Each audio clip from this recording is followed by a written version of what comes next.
and the MP for Beaufort North, Honorable Kenny Anthony. As you may be aware, Parliament has gone into an additional day, and the motion still being debated is that Parliament authorizes the Minister of Finance to borrow an amount of $30 million from the International Development Association to finance the COVID-19 response, recovery, and resilience development policy program. Be it resolved that A, the maximum commitment charge rate payable on the unwithdrawn financing balance is 0.5% per annum. B, a service charge is payable on the withdrawn credit balance that is equal to the greater of 1, the sum of 3/4 of 1% per annum plus the basis adjustment, and 2, 3/4 of 1% per annum. C, the loan is repayable in 40 years from the date of first disbursement of the loan, inclusive of a grace period of 10 years. D, the principal amount of loan is repayable on each 15th day of May and 15th day of November at the rate of 1% of the loan amount commencing from the 15th day of May 2031 to and including the 15th day of November 2031. The Sergeant of Arms has just made his entrance, followed by the Speaker of the House. The afternoon session is about to commence.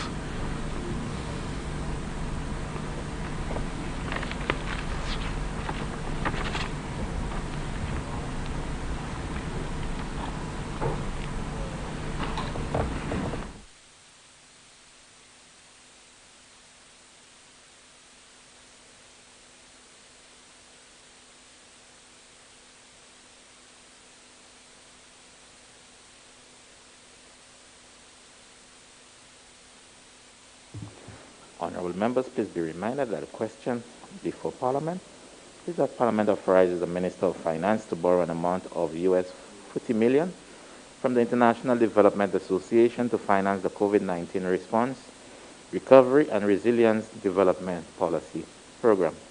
And be it further resolved that A, the maximum commitment charge rate payable on the unwithdrawn financing balance is 0.5% per annum. B, a service charge is payable on the withdrawn credit balance that is equal to the greater of 1, the sum of 3/4 of 1% per annum plus the basis adjustment, and 2, 3/4 of 1% per annum. C, the loan is repayable in 40 years from the date of the first disbursement of the loan, inclusive of a grace period of 10 years. D, the principal amount of the loan is repayable on each 15th day of May and 15th day of November at the rate of 1% of the loan amount commencing from the 15th day of May 2031 to and including the 15th day of November 2040, and 2% on the loan amount commencing from the 15th day of May 2041 to and including the 15th day of November 2016. Honorable Prime Minister.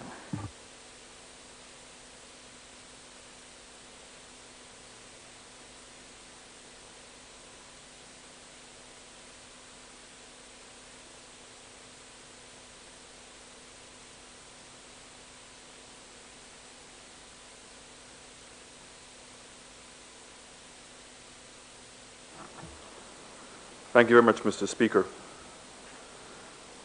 I can see, Mr. Speaker, that we had a very robust debate. I guess in many ways the debate was reflective, Mr. Speaker, of the times. One, clearly we're getting close to the budget and people were prepping themselves for the budget debate. And obviously, secondly, Mr. Speaker, despite the country being in the midst of a global pandemic, there are those who still have elections at the forefront of their mind, and they seem not to have the discipline to be able to extract themselves from what is more important, Mr. Speaker. And I say that, Mr. Speaker, because some of the allegations and statements that were made by members of the opposite side are grossly irresponsible, Mr. Speaker. I say that, Mr. Speaker, because at a time like this where many people in our population have been so severely impacted, whether it be from a health perspective, a loved one being lost, a person being down with COVID, or economically, and in some cases, Mr. Speaker, even both, to be taking advantage of persons' precarious position at this time really is irresponsible, Mr. Speaker. I think as leaders of this country, particularly with something that we've all admitted is not the doing of any one government or any political party, that we all to be coming together as one in terms of helping some of the more or less fortunate in our society through this very difficult time. And less fortunate doesn't necessarily only mean in economic terms, Mr. Speaker. That's the obvious one. But less fortunate sometimes in that character, that capacity to be able to understand what is taking place and to quell their anxiety is very critical. And what we came to the House to do, Mr. Speaker, today, to approve this $30 million loan facility being provided to us by the World Bank through the IDA funds. Again, I say this, Mr. Speaker, we should have found ourselves thanking the same IFI institutions that we have criticized so heavily all these years, who have been insensitive in many ways to the plight of a small island developing state, Mr. Speaker. You've heard the leaders of this region, persons of all cross spectrums of our Caribbean society, and certainly even in other parts of the world where there are a prevalence of SIDS, lamenting how insensitive the economic infrastructure is, the global economic infrastructure is towards the plight of a small island developing state. And here, for one of the first times, Mr. Speaker, we saw that the IMF and the World Bank and CDB and ECCB and so many other international financial institutions actually moving with great haste to deal with this fallout.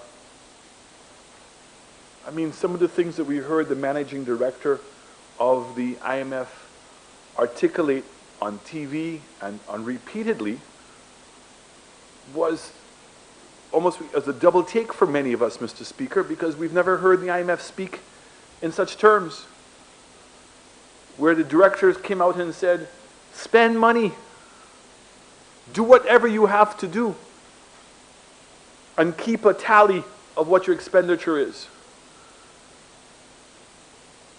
That the CDB and World Bank moved very quickly to repurpose funds that were allocated for other things, and in many ways, I don't want to say suspend the governance process, but significantly reduced on the governance process to get access to those funds. And for some people out there may believe that here we are, where we enunciated the desire to, or the availability of this $30 million in April. In April of last year, Mr. Speaker, and here we are 1 year later, bringing it to the House to get approval. But those of us who've been in this field for a long time, Mr. Speaker, know that the idea of getting a concept approval a year ago and being able to have it now approved in the House for drawing down is it's a miracle in itself. This is something that normally would take, Mr. Speaker, 5 years. This is not an exaggeration on my part, Mr. Speaker. When you speak to the technocrats, you speak to everybody else.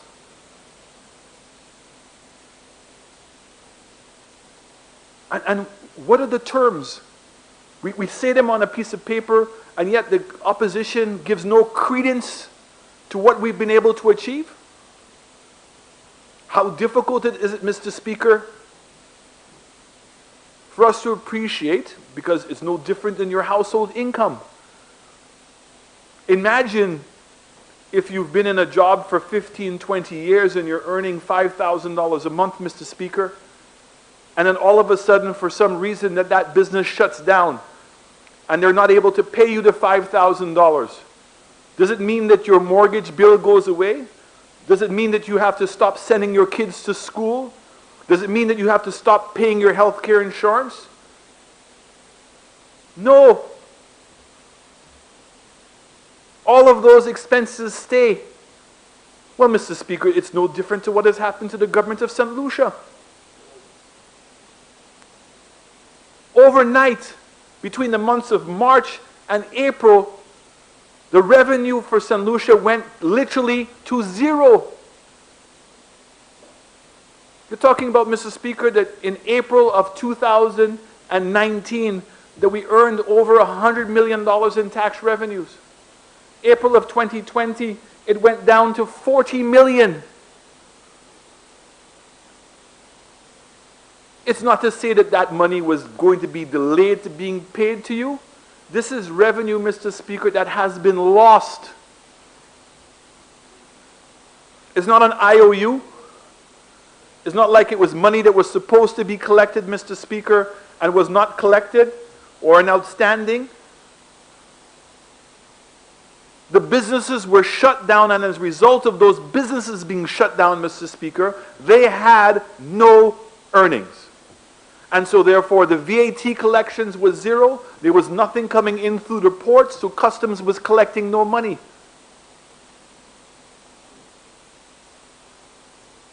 And we now have the benefit of knowing firsthand, Mr. Speaker, because we're ending the fiscal year, exactly what happened. We had projected a revenue of $1.1 billion, Mr. Speaker. And if we're lucky, we're going to collect $850 million. Mr.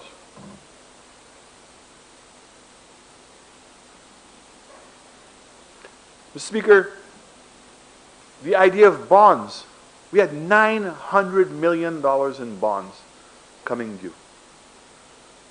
And I know it's a concept that's very difficult for the average citizen in our country to be able to appreciate. But under normal circumstances, Mr. Speaker, a person who had a bond for 1 year and it comes due 1 year later, that normally that person renews the bond 100% of the time. And because of COVID, Mr. Speaker, because many of those individuals now needed the cash that they had invested in bonds, 25% of the monies that we would have expected to have earned did not roll over. So it means instead of the bond rolling over and the government getting to keep that money, the government instead had to pay back that bondholder. Over $200 million, Mr. Speaker. That was unbudgeted. We had to find that cash.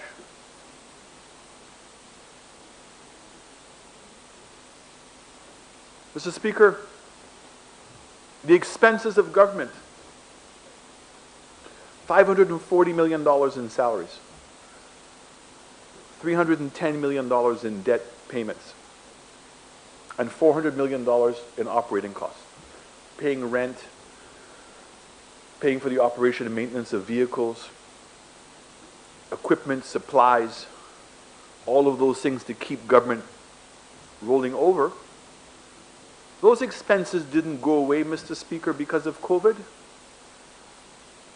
There was nobody we could have turned to and said to the civil servants, we want you to continue to provide the service to the public of St. Lucia. Policemen, the nurses, Ministry of Finance, Customs, all of these persons continue to work, but don't get paid your salaries. It's not a possibility. We did go to the persons who we were paying rent, and like everybody else, asked for some moratorium. but it wasn't a moratorium that could go on forever. So getting a moratorium for 3 months while we were shut down was the maximum that we could have asked for. But if we're still occupying the people's office space, they themselves still have to pay their debt. We still have a consuming electricity and water. We must pay for those services. So the point I'm saying, Mr. Speaker, is that revenue went down considerably, but your expenses, your normal day-to-day running expenses, remained. A difficult concept for many people in the household to figure out.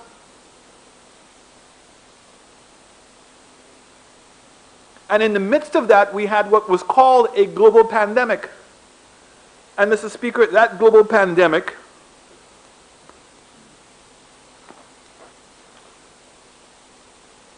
brought rise to additional expenditures.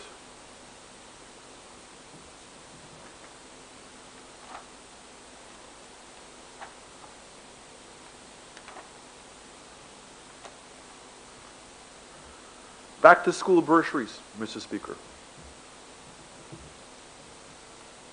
Normally, the opposition, I think, called it their STEP program. We call it stimulus. That before kids go back to school, that we give some additional money for those families that are vulnerable in order for them to be able to help pay for their school books for their children. But we didn't ask anybody to go and cut grass to do that, Mr. Speaker. $3 million was provided for that. We gave income support to persons who were not part of NIC, Mr. Speaker, of almost $10 million. We were able to work with NIC, Mr. Speaker, for those persons who had been making a contribution and had lost their jobs. $80 million, Mr. Speaker.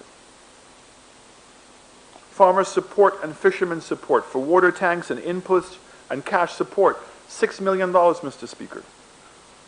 The feeding program, both through the marketing board and also through our voucher system, $3 million, Mr. Speaker. Households that were struggling with their income, Mr. Speaker, again, when we would give people stimulus programs, not only was it to pay for school, back to school, but to pay for some expenses. And one of them, the biggest one, is electricity and water. We have an electricity support program, $5 million, Mr. Speaker. And there's the now famous debate going on about the e-books. Mr. Speaker, not only has this government made new technology available to Form 2, Form 3, and Form 4 students, but in addition to providing them what would be a laptop, Mr. Speaker, the government also paid the $150 US, which is for the license for the books. And this goes, Mr. Speaker, unheralded. This would be no different than, Mr. Speaker, than the government of St. Lucia saying to the persons in Form 2, Form 3, and Form 4, not only are we going to give you a computer, but we're also going to pay for your school books, which we know ranges anywhere between $800 and $1,200 a year. Government paid for it. And for those households that were struggling to keep their internet connection alive, Mr. Speaker, those devices were also equipped with Wi-Fi, MiFi.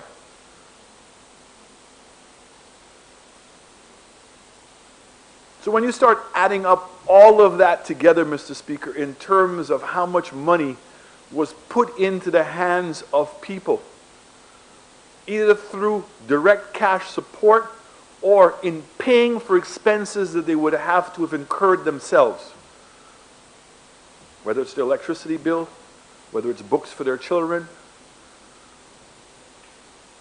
whether it's in purchasing food, the government did that. And we did it because we understood from day one how this pandemic was going to impact so many households. So, Mr. Speaker, I say this because there's sometimes the members on the opposite side really amuse me in their naivety about finances of this country. they speak on the other side, Mr. Speaker, as though that this is just cash flow. So it's like having a business and I sell my products and whatever money I get, that's what I have. But yet the expenses of producing whatever you've produced are not taken into account. And so what we call is that your net the net take. So that the monies that the government somehow has borrowed, that this is all new money. And only this money is only supposed to go towards supporting direct COVID responses. But you see, Mr. Speaker, they leave out the part, budgetary support. And the IFIs know that. You believe that the IFIs were naive to the fact that St. Lucia has a high dependency on tourism? And didn't realize that if we were going to expect a 50% drop in our income levels, that some of this money would be going towards supporting budgetary support? What is that budgetary support? It's the same things I've just spoke about, Mr. Speaker. Salaries. $540 million. They were paid. Nobody hid the money. Nobody made any excuses. And not to be confused with the conversation that we engage with the civil servants in the early days, not in order for them to take a pay cut, but simply realizing how long it would take us to access this same money that we're talking about 1 year later, Mr. Speaker. A cash flow. And where is that reflected, Mr. Speaker? Because I said, when people said, well, the Prime Minister said he could not pay salaries, and yet he's paid the salaries. As if somebody was lying. Well, Mr. Speaker, for those who genuinely want to actually keep track of the finances of the country, it is in the payables. That is who suffered. People who have actually done work for the government of St. Lucia and who have not been able to pay for the good or the service that they have provided. And I've said it repeatedly. We normally have payables of $20 to $30 million. Currently we have payables of $100 million. The money doesn't disappear.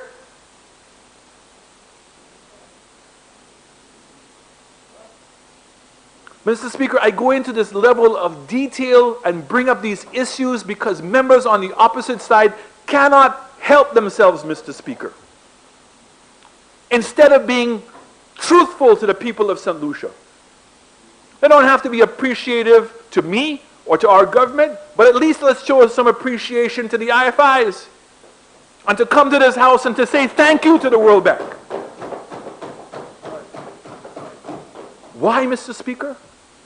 They were borrowing $30 million US, and the terms of repayment are that we have a 10-year moratorium. What does that mean, Mr. Speaker? It means we don't have to start paying back the principal on that loan for 10 years. And why? Because they figured that you would have had time to recover from the pandemic and the country ought to be in a better financial position to help you. It cannot be on one hand that they're forcing you to incur this debt, Mr. Speaker. They know you need the money now. Who had the magic wand on April 31st when the world shut down to say, let's just magically print money? We've said that this country does not have the benefit, Mr. Speaker, of what other countries around the world have had, which is to print money. My neighbors in Barbados, they keep on liking to make the comparisons. What did she do? The same program that we offered to our civil servants, to take bonds. The difference was, through her central bank, the central bank agreed to purchase those bonds for those persons who did not want to remain with those bonds. That's printing money. That's going to the central bank, and the bank issues out cash for bonds. That's what's called printing money. So the central bank is the one holding the debt. So the debt of the country goes up. But it has the ability of actually printing that cash in their own currency. We didn't have that, Mr. Speaker. So the only sources of money we have is whatever reserves that we have or to borrow. And thankfully for St. Lucia, Mr. Speaker, the level of confidence that the IFIs have in this government and what we had shown in the last 4 years that we were able to achieve is what created the fiscal space for us to get this money.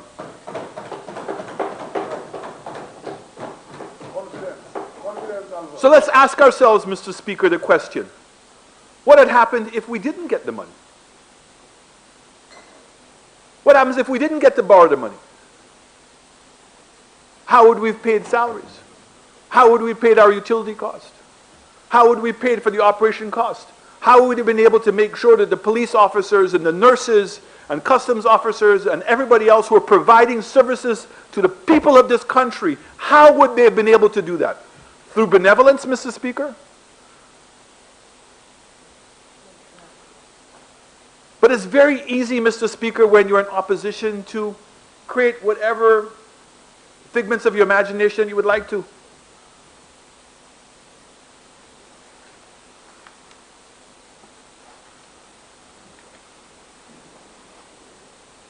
So, Mr. Speaker, once you're going to borrow money, you have to be able to show the capacity of being able to pay it back.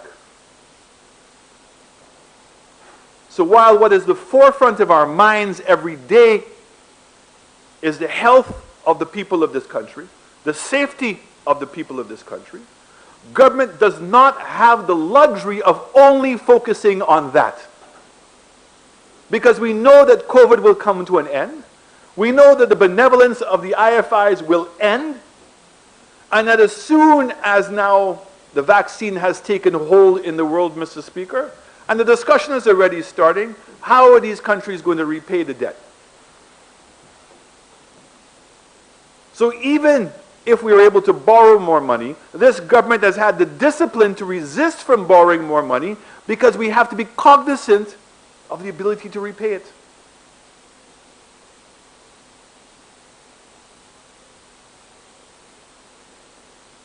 That's the reality. That's what we face every single day. And it's because of that, Mr. Speaker, that we adopted the policy from April of coexisting with COVID. Because when the country was shut down, Mr. Speaker, and we saw the economic impact not only on the government, but on businesses and on individuals in this country, Mr. Speaker, we knew shutting down the country is not an option. Mr. Speaker, even with the outbreak after Christmas and New Year, simply cutting back on some of the activities, we saw a 50% drop in our revenue. The month of February that was supposed to be doing 60, 65 million, we're going to be lucky if we do 35 million. January, which was on track to do $90 million, Mr. Speaker. Just by the last 2 weeks of cutting back activities, the revenue dropped to 70 million. So between 1 month, from the 15th of January until the 15th of April, sorry, 15th of February, Mr. Speaker, 1 month, we saw a drop of $55 million in revenue from a government perspective.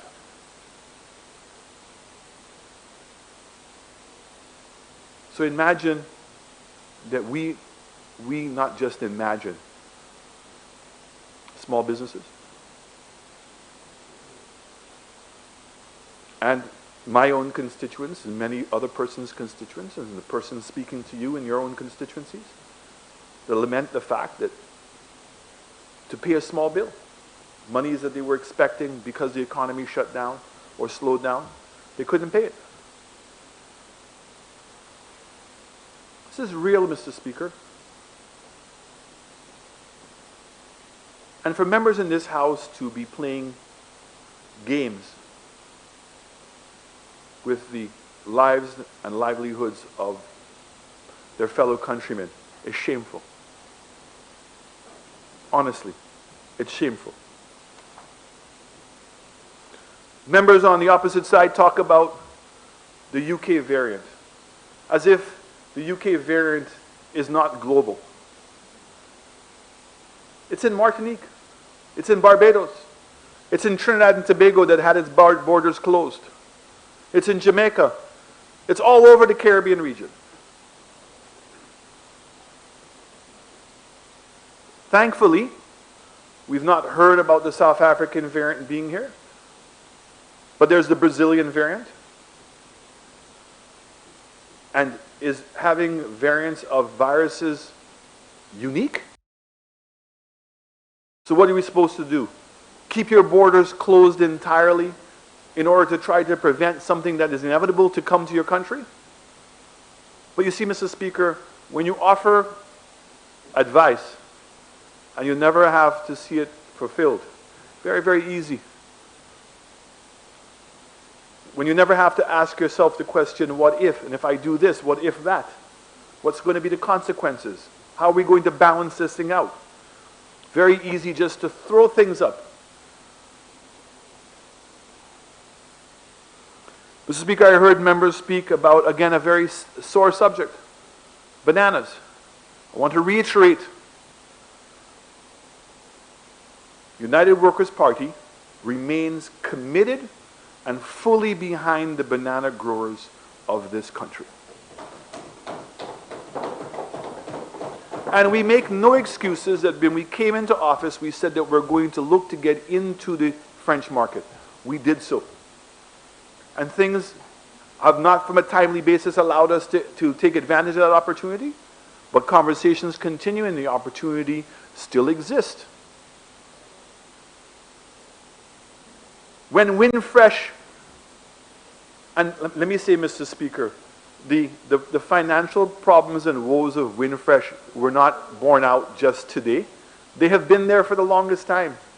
When members on the opposite side were causing Winfresh to buy non-productive assets in the Caribbean. Where was their conscience about the banana growers then, Mr. Speaker? Where was their conscience? Imposing industries that are cash draining on the farmers. Where were they? Why did Winfresh fall apart? Winfresh fell apart because of the monies it invested in Winfresh West Indies. Non-productive assets. And every day just accumulating more and more debt and drawing it out from where? The limited cash reserves that Winfresh UK had.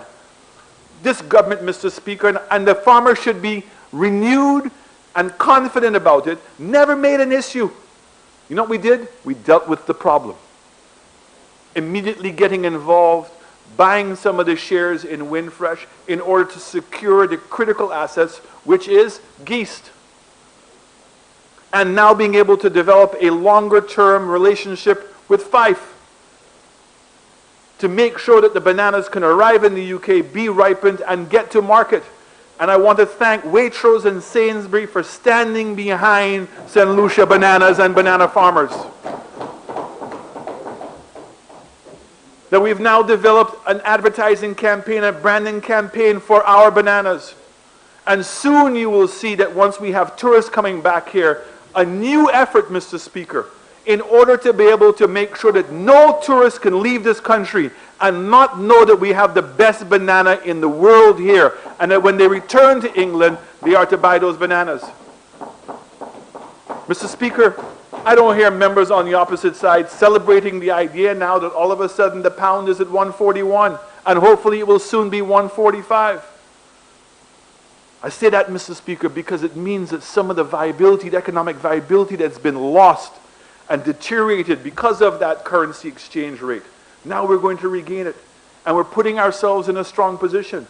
And instead of now encouraging our government to get involved with FTO, because you cannot have an entity, Mr. Speaker, that's making decisions for all the farmers and the government of St. Lucia.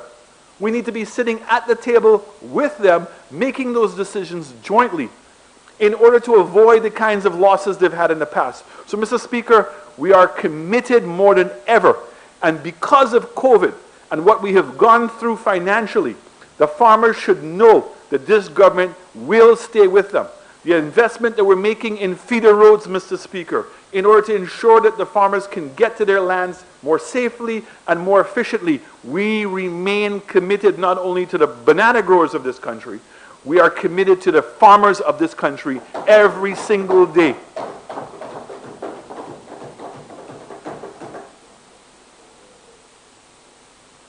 Mr. Speaker,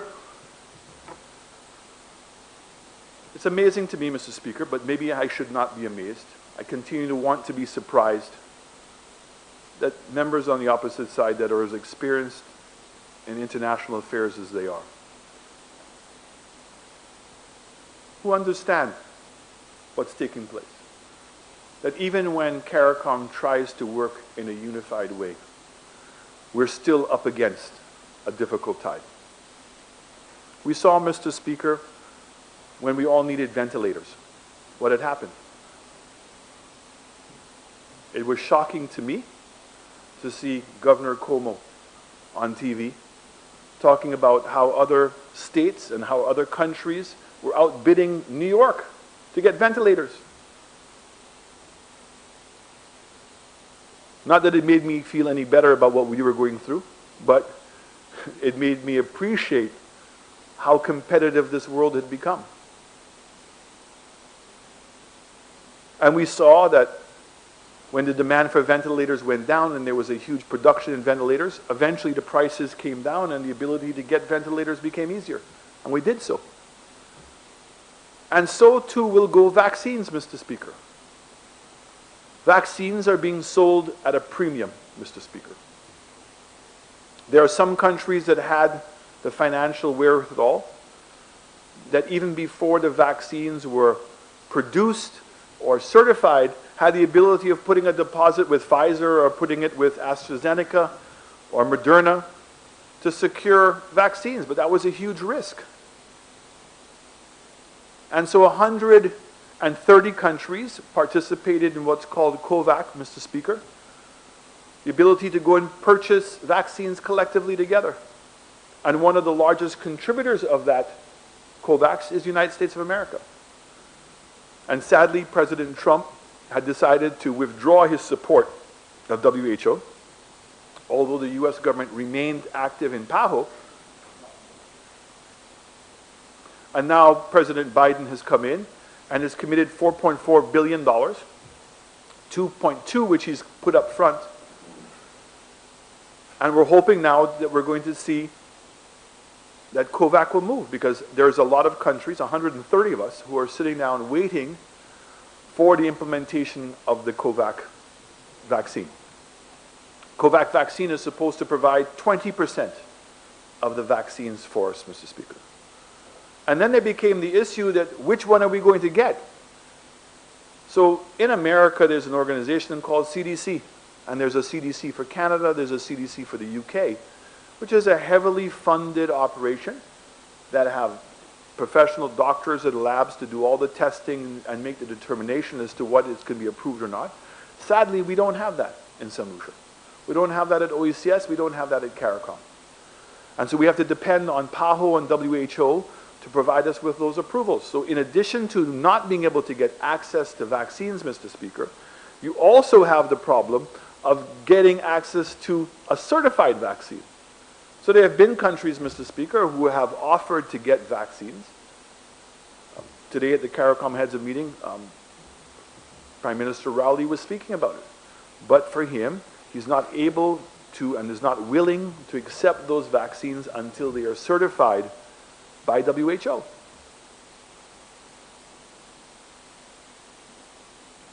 Through the contacts of Prime Minister Skerrit, us in the OECS all wrote to the government of India. And Prime Minister Modi has been extraordinary in his generosity and his benevolence, particularly to small island developing states, Mr. Speaker. And I wanted to be on record how grateful we are to him and his government and the people of India for their incredible generosity to us in CARICOM. And the fact is that we've all been approved an allocation. And in the case of Dominica and Barbados, they were able to fly those donations out quicker. And I am grateful to the government of Dominica and grateful to the government of Barbados, understanding and knowing that we have our approvals in place, knowing that they've received theirs earlier, and agreed to share some of them, knowing the concerns that we have to be able to help vaccinate our frontliners. Prime Minister of Belize was grateful. Suriname, Guyana, Trinidad and Tobago, St. Vincent, Antigua, Grenada. Everybody has expressed their appreciation to those two governments who were able to get them out earlier and agreed to share some of their vaccines until ours arrive. And I'm very happy to report, Mr. Speaker, that the ECCB have agreed now to fund a private charter in order to bring the remaining vaccines out for the OECS. And we expect that they will be arriving at Huronor International Airport sometime between Friday and Saturday of this week. And then the RSS will now then distribute the remaining amount of vaccines to the remaining islands. We've also agreed in principle with the government of India to be able to purchase additional vaccines. But Mr. Speaker, this is not easy because AstraZeneca is the licensee of the vaccine, not the government of India. It's only being manufactured in India. And the vaccines that were shared with us by India were vaccines for the Indian people. That's what makes this gift so remarkable. And even though that we want to purchase, they cannot sell us until AstraZeneca gives them the authority to sell under their license. And I've heard that that approval is very close to happening. We've reached out to some other heads of government around the world to provide assistance in getting that expedited, Mr. Speaker.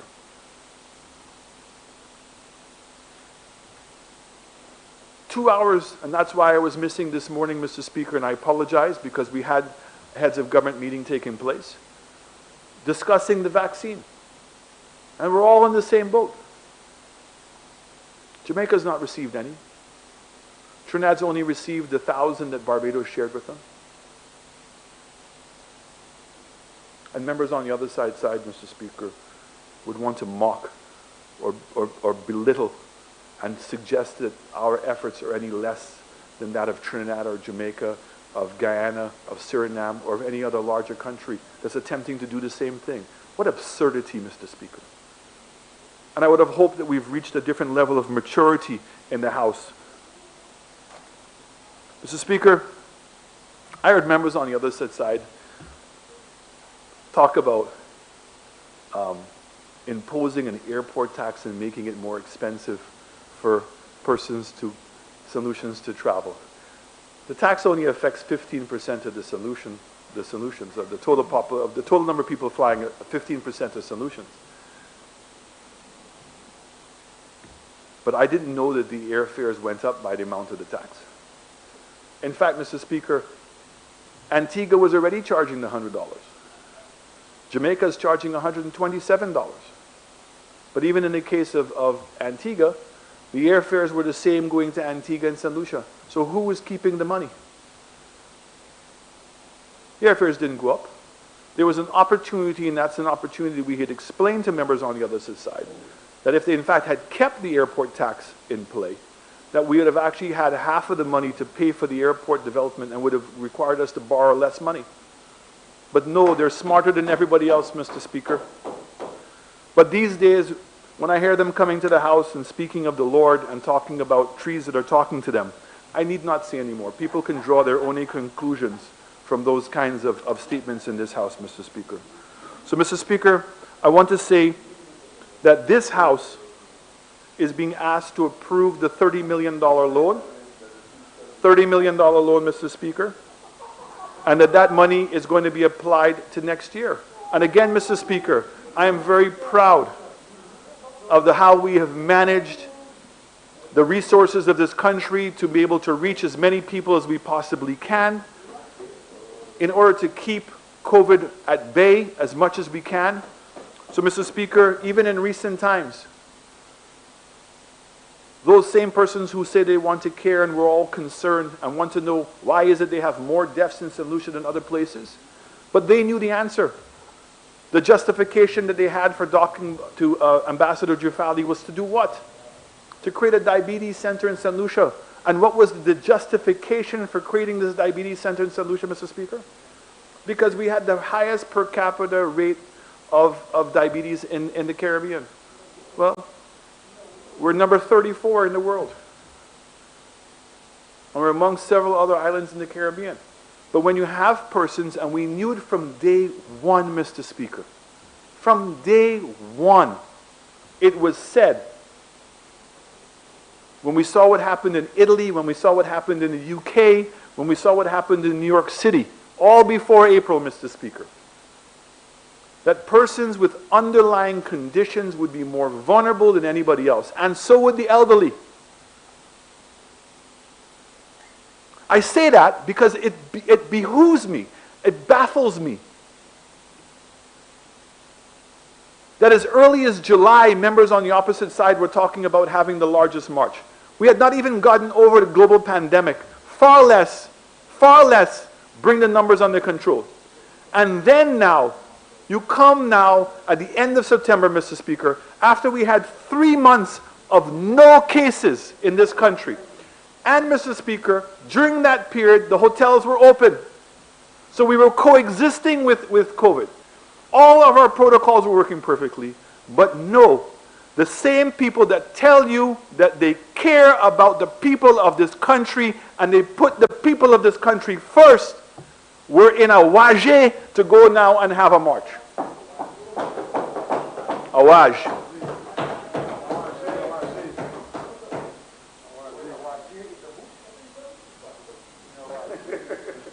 So, Mr. Speaker, can you imagine? No cases in St. Lucia. WHO had not declared that we were not anymore in a global pandemic, Mr. Speaker. We were contemplating and trying to put legislation in place to continue to protect people without having a state of emergency. After all of that hard work, all of the sacrifices, you go and have a march. And then you want to know the scientific evidence that says that the march caused the problem. Well, 2 weeks later, the numbers went up.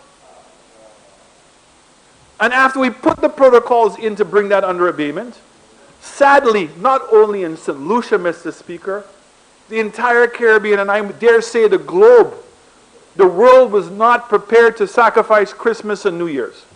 And almost universally around the world, we saw a spike in cases. Well, I'm very happy to report, Mr. Speaker, that the protocols we put in place and keeping the borders open the entire time, keeping many of our businesses to keep people employed. You know, Mr. Speaker, again, members on the opposite side talk about they care. We're not keeping hotels open for the owners. The owners are not making the money. The people making the money are the workers who are getting a salary. The people who are benefiting are the taxi drivers and the farmers who now have an ability to sell some food to the hotels. The utility companies, the banks that know that they have the ability to continue paying on their debts. Mr. Speaker, that is who we are doing it for. We are doing it for them. But no, the members on the opposite side say, close it down. Shut it down. They understand what the financial situation is. Where can they tell us to go and get the money? So on one hand, you're telling us, go and get the money. When we come to the house to borrow the money on concessional terms, oh, you're spending the money, you're not helping the people in the country. Mr. Speaker, these are not people who genuinely care about the people of this country. These are people who are willing to take political advantage of a situation in attempts to show that they can do something that they had 15 years to do, Mr. Speaker, and they didn't do it in the best of times. And want to come to this house and try to convince people that somehow that we've gone awry and that the people of St. Lucia now are going to turn to them to be rescued. They are the ones who need to take the reality pill, Mr. Speaker. Not us, them. They have a shock in due to them, Mr. Speaker. You're talking about, Mr. Speaker, that we have been building roads, building healthcare facilities, fixing up schools, fixing up drains, building new sporting facilities. And you want to talk about these big projects. What big projects, Mr. Speaker? There are roads being done throughout the length and breadth of this country to improve the quality of life of people. And that you have a 9-month stimulus program of where people have been employed to go to work, put in an honest day's work, and go home with their paycheck. You have truck drivers who are providing and renting their trucks, people with equipment renting their equipment, and guess what? Bank loans that are being paid, Mr. Speaker, all because this government has had the foresight and that people have confidence in this government in order to be able to execute one of the largest capital investment programs in the history of St. Lucia. In fact, what I would expect it from members of the opposite side is for us to do more. That is what's being asked all around the world. Build as much as you can, because COVID will come to an end and we will be in a position to take advantage of it. But I know certainly in my constituency and in other constituencies I go around, there are persons who never thought their road was going to be fixed. And those persons who say, oh, you can't eat a road? Well, guess what? The lady who could not get a public transportation to her home because the road was so bad, she can eat that. The persons whose land values have gone up because of now the road has been fixed up in their front of their place. Economic opportunities that have been created for Airbnb and for other investments. Persons now who are proud about inviting members of their family to come to their home because the road is passable, and to see that their upliftment in their own constituencies. These are the things that matter, Mr. Speaker. The people, in despite of COVID, are seeing progress in this country. The Rodney Bay Road with the 2 roundabouts. And not only that, Mr. Speaker, all of the pipes that are rotten for all those years from the Mongereau Gap to the Gros-Lady Gap, all of those pipes are going to be fixed. So as the member from Castries South East indicated, the Gros-Lady Castries Highway will be done in critical pieces. Mr. King had the foresight of starting it by Halcyon. We're now doing it at Rodney Bay. You now have the bypasses from Dame Perlette School all the way down to Grand Riviere through Corinth, Vesique, all the way up to La Tourette, Dermont, going down to La Guerre, and a beautiful place I went to call Plateau. I thought it was cold in in Forestier, but I see Plateau is even colder. Beautiful. Mr. King and what he did with the Agar Road. All of these bypass roads and strengthening the infrastructure of this country, Mr. Speaker. But I am sure that the people of St. Lucia are not blind to what is going on and are grateful to this government to remain committed to the future of St. Lucia, Mr. Speaker. And this $30 million loan, Mr. Speaker, is part of an administrative process. And that we're going to apply this money, which was supposed to have been applied to this year's budget. We're saving it and we're going to apply it to next year's budget, because the same way that we did not know what the revenue was going to be this year, equally, we don't know what the revenue is going to be next year, Mr. Speaker. We have no idea when COVID is going to come fully to an end. We have no idea when globally the world is going to open up. But what I can say to the people of St. Lucia, the moment it does, that we will be positioning ourselves to take advantage of it. And we will progress as a people, and we will progress as a country. And as long as this government is here, we will continue to manage the financial affairs of this country in the most prudent way. It is not about just wanting to give. You have to be able to be in a position to make it sustainable. We cannot run a tea boutique, Mr. Speaker, because that's what the members on the opposite side are accustomed to doing. Just spending money and not being concerned as to where it's going to be repaid. That is the difference. So, Mr. Speaker, I end my debate and my support to this, the bill. Hopefully I've answered many of the concerns that members on the opposite side have brought up, but I certainly want to reassure the public of St. Lucia that this government remains committed to them. Committed to the people in all of the constituencies of this country, in all walks of life. and we're going to make sure that we can continue to keep persons' confidence in this country, confidence in St. Lucia, and that we have a very bright future ahead of us, despite some of the very daunting days that we've had. But together we can. We will, and we can succeed. I thank you, Mr. Speaker.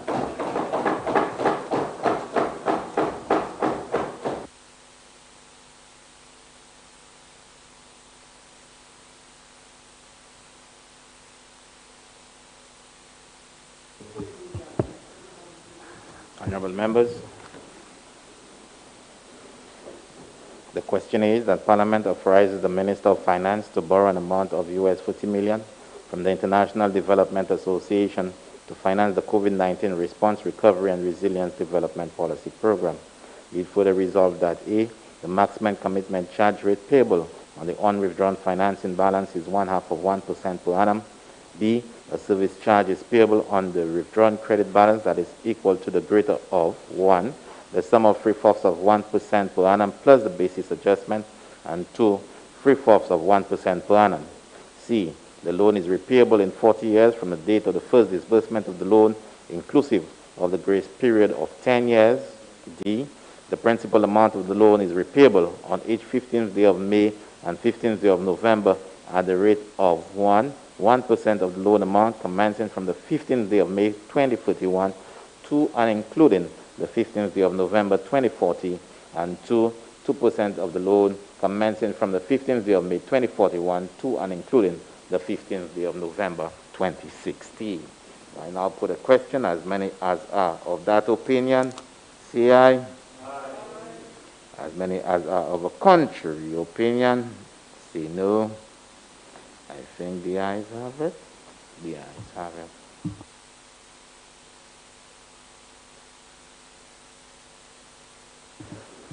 Honorable Prime Minister and Leader of the Opposition, Prime Minister, before you go, did you give thought to the question of suspending standing order 42 and 42.8 and 42.9 with reference to speaking time?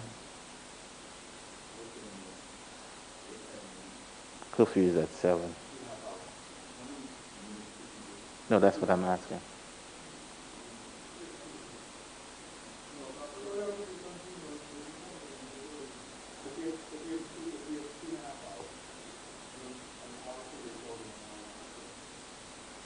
No choice.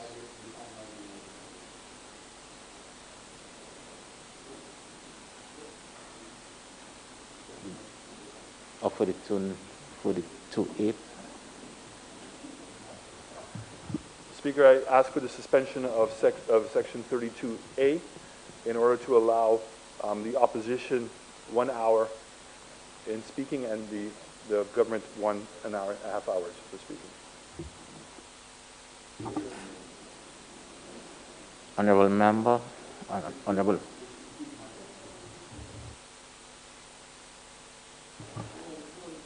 Honorable members, the question is that standing order 42.8 as well as standing order 42.9 be suspended to allow the opposition and the government a total of 1 hour for the opposition and an hour and a half for government in speaking time. I now put the question. As many as are of that opinion, say aye. As many as of a contrary opinion, say no. I think the ayes have it. The ayes have it.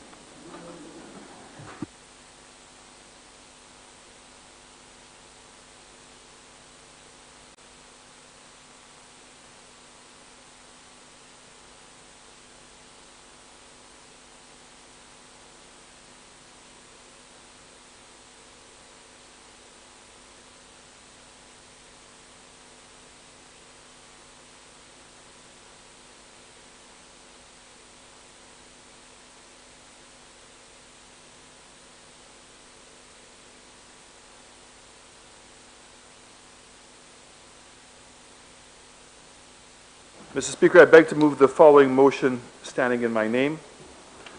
Whereas it is provided by Section 63(1) of the Public Finance Management Act No. 14 of 2020, the Act that the Minister of Finance may, by an affirmative resolution of Parliament, borrow from a bank or other financial institution for the capital or current expenditure of government.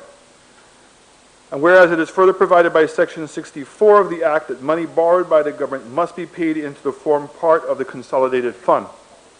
And whereas by resolution of Parliament published as statutory instrument number 27 of 2015, Parliament authorized the Minister of Finance to borrow from the Caribbean Development Bank an amount not exceeding $19 million, $19,675,000, consisting of a special funds resource portion in the amount of USD 6 million and an ordinary capital resources portion in the amount of $13,675,000. In this resolution referred to as the loan agreement for the purpose of financing the redevelopment of the Vieux Fort water supply. And whereas the Minister of Finance considers it necessary to amend the loan agreement, A, to borrow from the Caribbean Development Bank an additional amount from its ordinary capital resources not exceeding US $7,378,000, which consists of an amount of USD $4,178,000 from the equity and market resources of the Caribbean Development Bank, additional E&M tranche, an amount of US $3.2 million allocated from the European Investment Bank Climate Change Action Line of Credit, in this resolution referred to as the amended loan agreement to assist in financing the 6 water Vieux Fort supply redevelopment project. To change the interest rate payable on the ordinary capital resources portion withdrawn on the outstanding from time to time. 1. In the case of the European Investment Bank Climate Change Action Line of Credit tranche from 2.23% to 2% per annum. In the case of the equity market tranche from 3.95% to 3.75% per annum.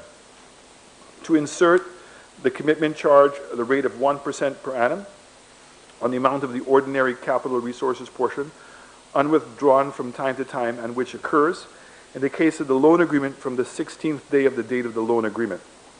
In the case of the amended loan agreement from the 60th day after the date of the amended loan agreement. Be resolved that the Parliament authorizes the Minister of Finance to borrow from the Caribbean Development Bank an additional amount from its ordinary capital resources not exceeding US $7.378 million, which consists of the amount of US $4,178,000 from the equity and market resources of the Caribbean Development Bank, an additional E&M tranche, and an amount of US $3.2 million allocated from the European Investment Bank to the Caribbean Development Bank under the Climate Change Action Line of Credit, additional EIB calculation tranche to assist in financing the 6 water Vieux Fort supply redevelopment project. Be further resolved that the interest rate payable on the ordinary capital resources portion withdrawn and the outstanding from time to time is, in the case of the European Investment Bank Climate Change Action Line of Credit tranche is 2% per annum. In the case of the equity market tranche, 3.75 per annum. B, the commitment charge is paid at a rate of 1% per annum, and the amount of the ordinary capital resources portion unwithdrawn from time to time, and which occurs. In the case of the loan agreement from the 60th day after the date of the loan agreement. In the case of the amended loan agreement from the 60th day after the date of the amended loan agreement. Mr. Speaker, a resolution before the Honourable House today to borrow an additional $7,378,000 from the Caribbean Development Bank for the Vieux Fort water redevelopment project is of particular importance to St. Lucia, given our country's current stage of development. Firstly, Mr. Speaker, we will agree that climate change is having a disproportionate impact on small island developing states such as St. Lucia, not just in the form of increased prevalence and intensity of natural hazards, but is also more subtly manifested through the changes in our traditional weather patterns, which poses significant risk to our country's water security. Mr. Speaker, globally there is increasing recognition of the role of clean, affordable, reliable, portable water, ensuring citizens' health and sanitation, food security, industry, economic development, and job creation. Mr. Speaker, for several decades, the environs from the community of Vieux Fort and Laborie have had to endure unacceptable levels of water insecurity, evidenced by poor water quality and unreliability in the water supply to them, which is at odds with the quality of life that the government of St. Lucia envisions for every citizen of this country. Mr. Speaker, this project seeks to bring to an end this acute water insecurity problem faced by thousands of persons in Vieux Fort and the surrounding communities. Therefore, Mr. Speaker, this additional loan comprises an amount not exceeding the equivalent of $4,178,000 United States dollars allocated from the CDB's Equity and Market Resource Additional E&M tranche, an amount not exceeding the equivalent of $3,200,000 allocated from resources provided by the European Investment Bank Climate Action Line of Credit. I must also bring to the attention of this Honourable House the fact is that the part of the amended loan agreement, one of the key terms of the loan, and by that I mean referring to the interest rate, has been reduced from 3.95% to 3.75% for the equity market resource component, and from 2.23% to 2% for the European Investment Bank Climate Action Line of Credit. Mr. Speaker, this additional loan amount is being sought due to a much-needed revision in scope of the project to ensure climate proofing of the project, added to the fact that due to inordinate delays in commencement, the cost to complete the project as per the original loan amount would have been woefully inadequate due to increases the cost of supplies from 2015 to 2019. This fact is acknowledged by the parties involved in this project.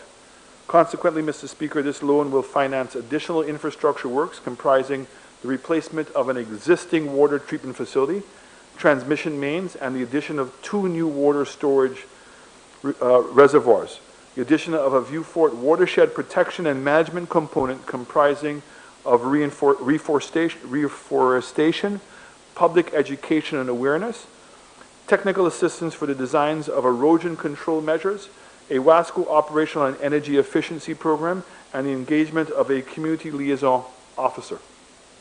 Mr. Speaker, the borrower is required to repay the OCR portion of the loan in 48 equal and approximately equal and consecutive quarterly installments commencing: 1, in respect of the original loan, 5 years from the date of the loan agreement in respect of the E&M tranche, and 3 years after the date of the loan agreement in respect to the original EIB calc tranche. 2, in respect to the additional loan, 5 years after the date of the additional loan agreement in respect to the additional E&M tranche, and 3 years after the date of the amending loan agreement in respect of the additional EIB calc tranche. Mr. Speaker, the borrower shall pay interest, the rate of 3.75% per annum on the original E&M tranche and the additional E&M tranche respectively of the OCR portion withdrawn and outstanding from time to time, at the rate of 2% per annum on the original EIB calc tranche and the additional EIB calc tranche respectively of the OCR portion withdrawn and outstanding from time to time. The interest shall be payable quarterly. And Mr. Speaker, the borrower is expected to pay the bank the commitment charge at the rate of 1% per annum on any amount of the OCR portion unwithdrawn from time to time. Such a charge shall occur in respect to the original loan from the 16th to the 60th day of the date of the loan agreement, and in respect to the additional loan from the 60th date after the date of the amending loan agreement. Mr. Speaker, this being said, I present to the Honourable House's resolution for consideration and also indicate the government's full support of this project, as it also will lend in improving the infrastructure in the South. And as you know, Mr. Speaker, this government has put a particular emphasis on developing the opportunities and taking advantage of the potential and finally converting that potential into real terms, Mr. Speaker.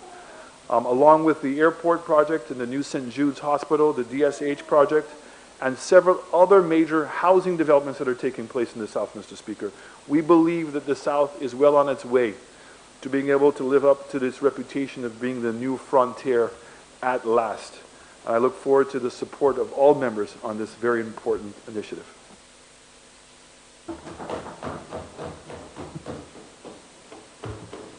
Honourable members, the question is that Parliament authorizes the Minister of Finance to borrow from the Caribbean Development Bank an additional amount from its ordinary capital resources not exceeding US dollars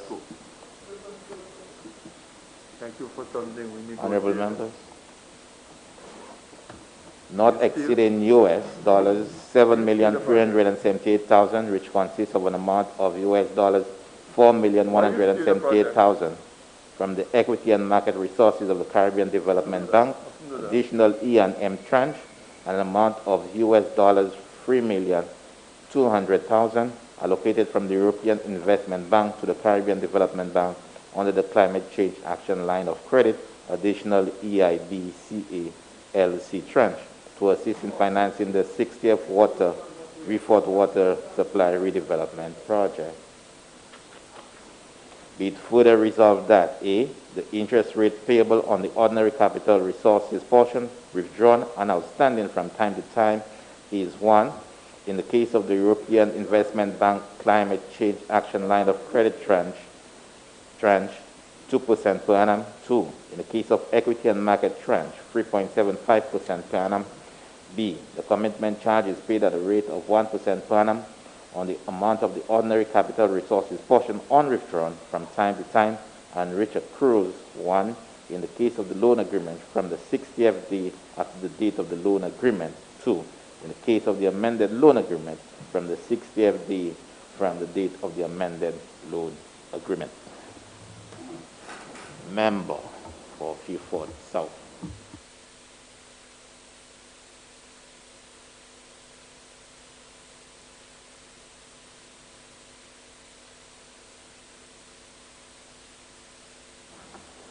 Thank you, Mr. Speaker.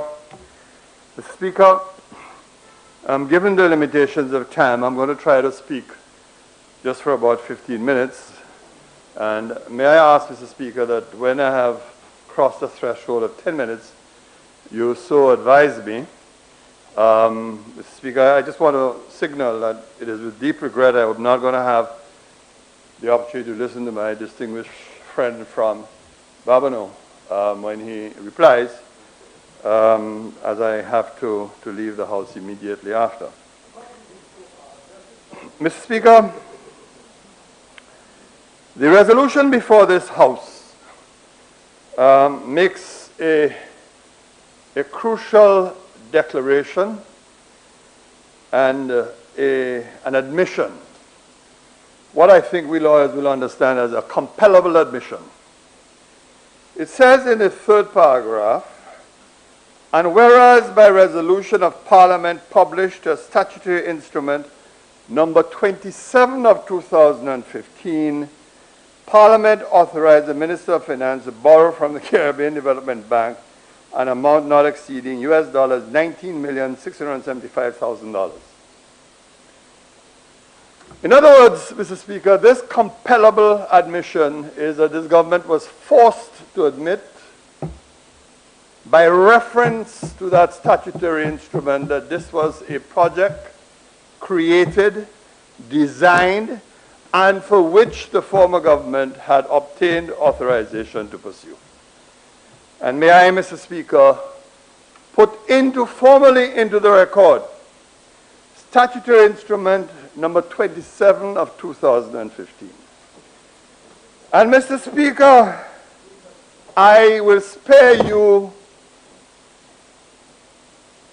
the time listening to me read the entire statutory instrument, but I say to you and the clerk of the House that the entire instrument must be part of my record in this House of Assembly on this matter. But because of the exigencies of time, I will simply read out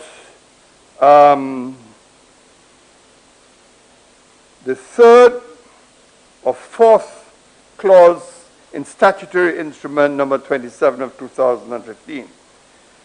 And whereas the Minister for Finance considers it necessary to borrow from the Caribbean Development Bank the amount of US $19,675,000, consisting of a special fund resources, SFR, portion of US $6 million, an ordinary capital resource portion of US $13,675,000 for the purpose of financing the redevelopment of the Vieux-Fort water supply.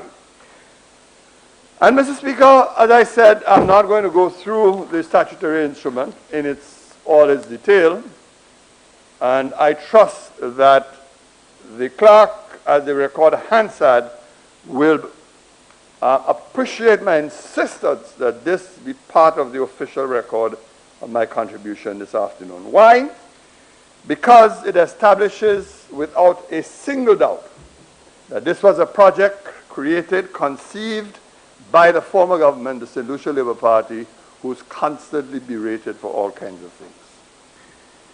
It saddens me, Mr. Speaker, saddens me that a project that had had prior approval, a project that a contractor was already selected, a project that a sod-turning ceremony was held. For 3 or 4 years, I languished in this house, every budget, asking about this project.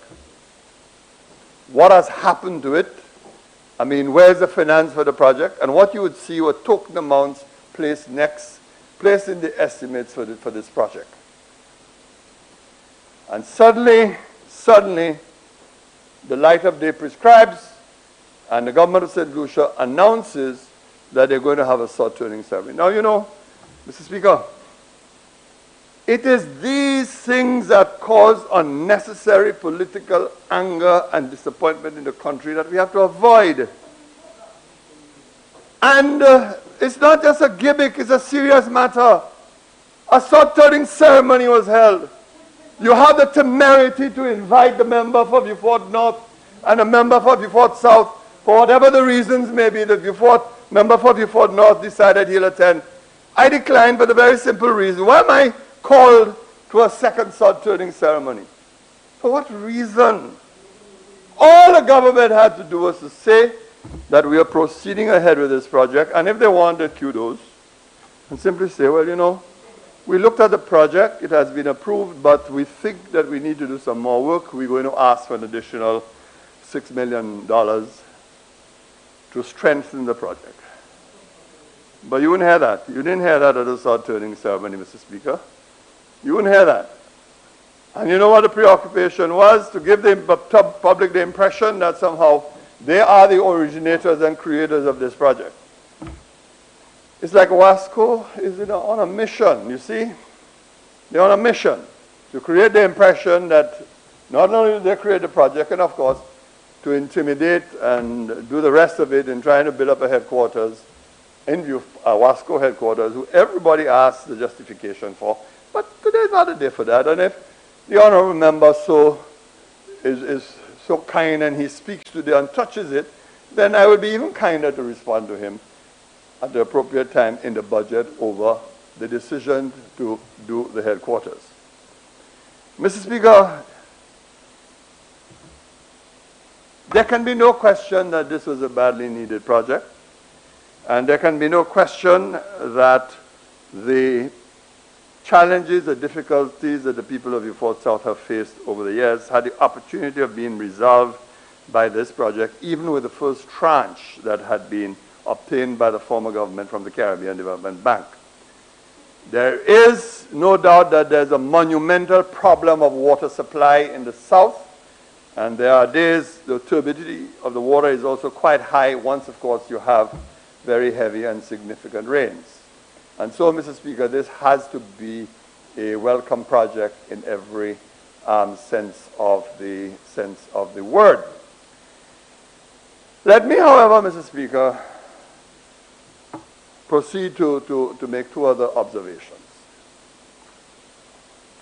You know, we are all parliamentarians in this house. All of us have obligations to people, to our constituencies.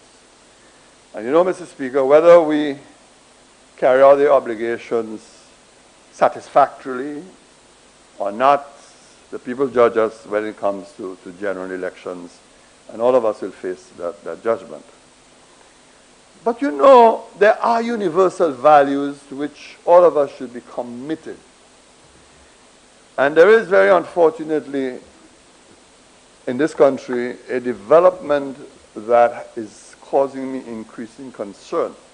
It has nothing to do with age. It's nothing to do with recognition or with looking for praise and for honor. None of those things.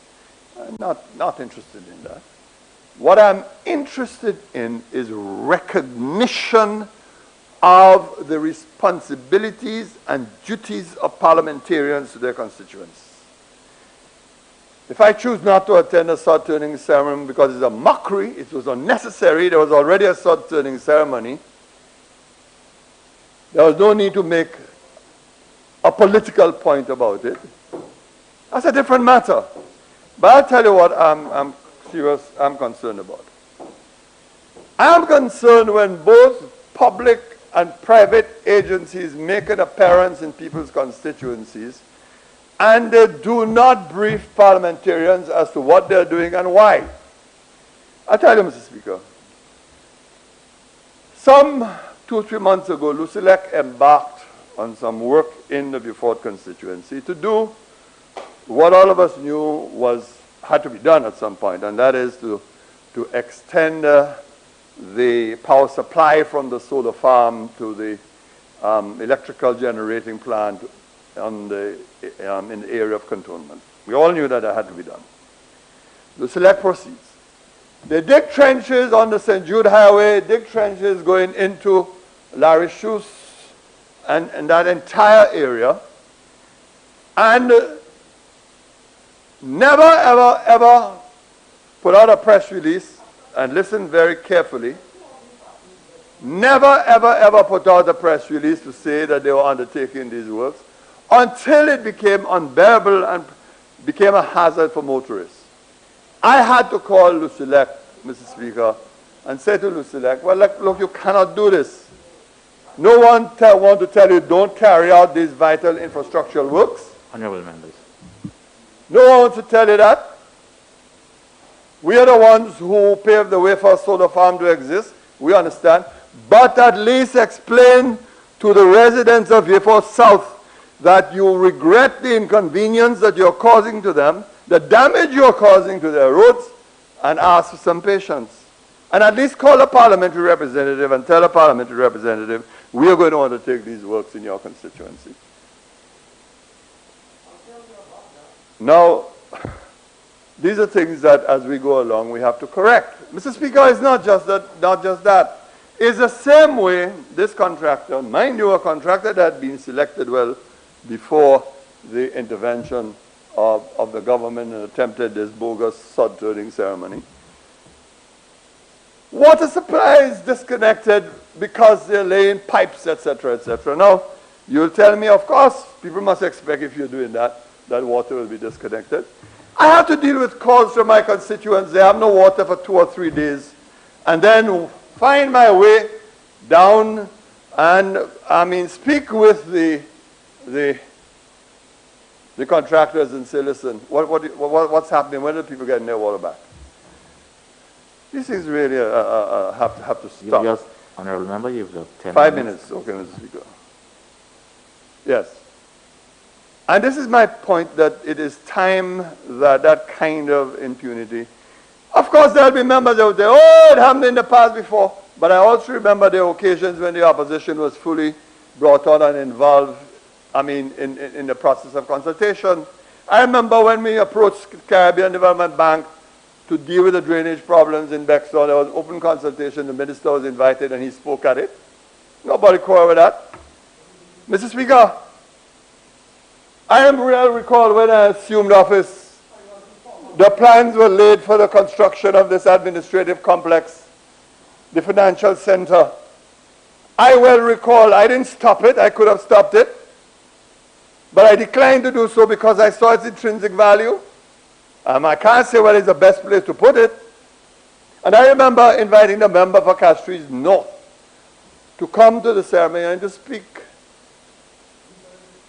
Now, of course, he invited me to attend a sword turning ceremony, but a bogus, fictitious sword turning ceremony, just to create the impression among the people of Beaufort South, that it is a project. Mr. Speaker, I think you are amused. I can see you behind your mask. I think you are amused, but I want to tell you that really, that kind of fiction is unnecessary in our politics. And let me tell you, Mr. Speaker, You're not dealing with any ordinary member in the Honorable Ezekiel Joseph. This is a man of vintage years. I mean, he's like me. He's in that delicate phase of his life. And I just want to tell him that he mustn't fall for that kind of dishonor in the politics. There's a period of that he has to put his best foot forward and let honor now speak for him. And Mr. Speaker, yes, he is deteriorating, and that is what is worrying me. And I regret I can't say to him, Mr. Speaker. Now this disease, Mr. Speaker, of not informing parliamentarians is deeper than what I have described. In the public service, we have a problem. You write civil servants, you complain about issues, they don't have the decency even to acknowledge your letter and say your letter has been received, and to use the classic language of the public service, and it is under consideration. It can stay under consideration for years, but mind you, at least reply and say you got it. With few exceptions, there are public servants who do respond. But you can't run a country like this. And you know, Mr. Speaker, they say that it's because you see the twilight of your years, you look back and so on, you say what you have to say. But I am slowly coming to the conclusion.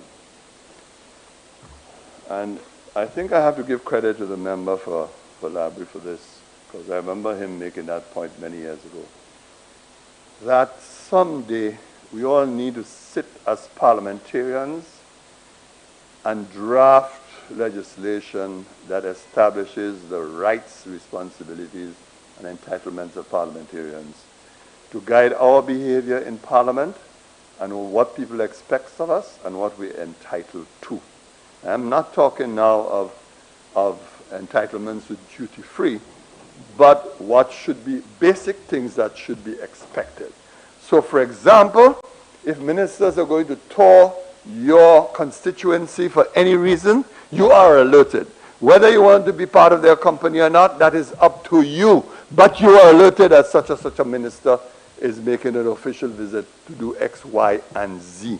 In fact, I had the honor, Mr. Speaker, of drafting a code of ministerial conduct and behavior for the government of Grenada in an earlier life while I was in opposition the last time.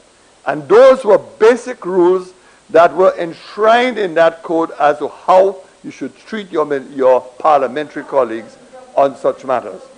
And so, Mr. Speaker, I end this contribution, I must say, with deep, deep regret because of the limitations of time, and I have to give way to my other colleagues. And Mr. Speaker, I repeat what I said.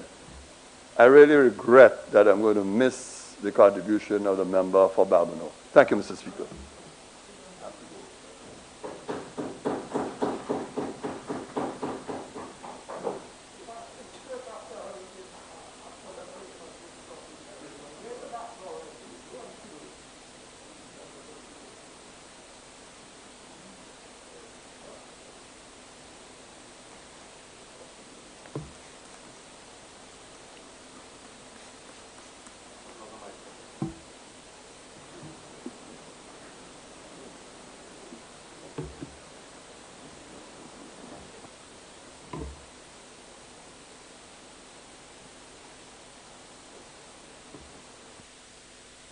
Member for Library.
Thank you very much, Mr. Speaker. Mr. Speaker, as an MP representing the Southern constituency, I believe it's important that I add my voice to this very important resolution.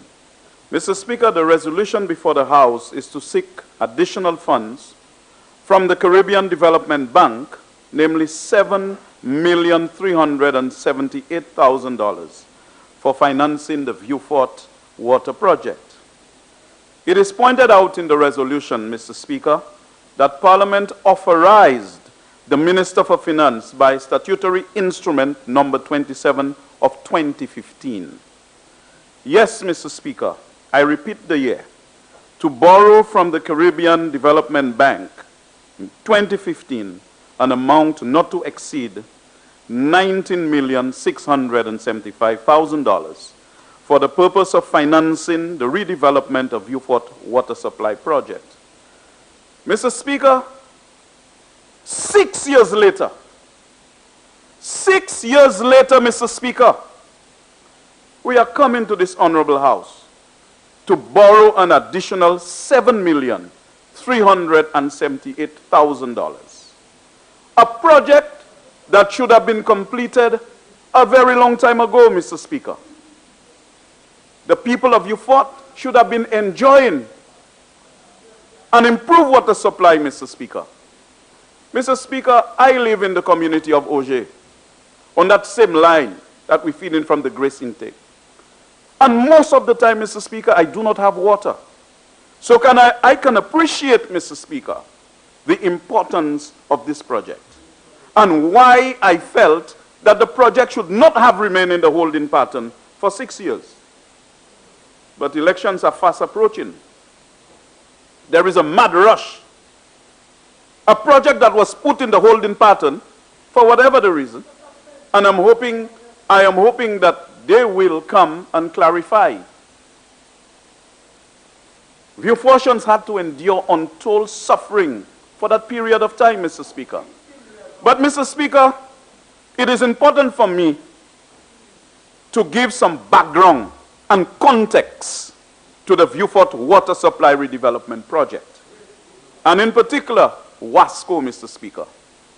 When the Labour Party came into office in 2011, Mr. Speaker, the Labour Party inherited what for all intents and purposes was a bankrupt WASCO. WASCO could not pay its bills. In fact, many times, the government had to pay the electricity bill for WASCO. WASCO had no money, Mr. Speaker. WASCO was having problems paying its suppliers and had a working capital deficit. More fundamentally, Mr. Speaker, WASCO had to undertake a massive capital investment program, which included the desilting of the dam and improving water in the southern and eastern regions of St. Lucia. Mr. Speaker, WASCO had no money, and no bank would have lent WASCO money because its balance sheet was in a mess. I am proud to say, Mr. Speaker, that the Labour Party undertook a major restructuring of WASCO. In order to understand how it was possible, Mr. Speaker, for the loan for the Vieux Fort water supply project to be approved by the CDB, it is important to understand and appreciate the sound policy decisions that the government of the Labour Party in 2011-2016 implemented to restructure WASCO, Mr. Speaker. In this context, Mr. Speaker, I wish to quote the Honorable Dr. Kenny D. Anthony in his 2013-2014 budget address. I quote, "WASCO has the mandate to provide potable water and wastewater services for the island. However, WASCO continues to face a number of challenges which limit its ability to efficiently fulfill this mandate. The company's weak financial position during the period 2005 to 2012 significantly constrained its operations. WASCO's position was further compromised by the extensive damage to the water infrastructure following Hurricane Thomas. This included damage to access routes and production facilities, storage tanks, water transmission and distribution mains and pumping facilities. Unquote.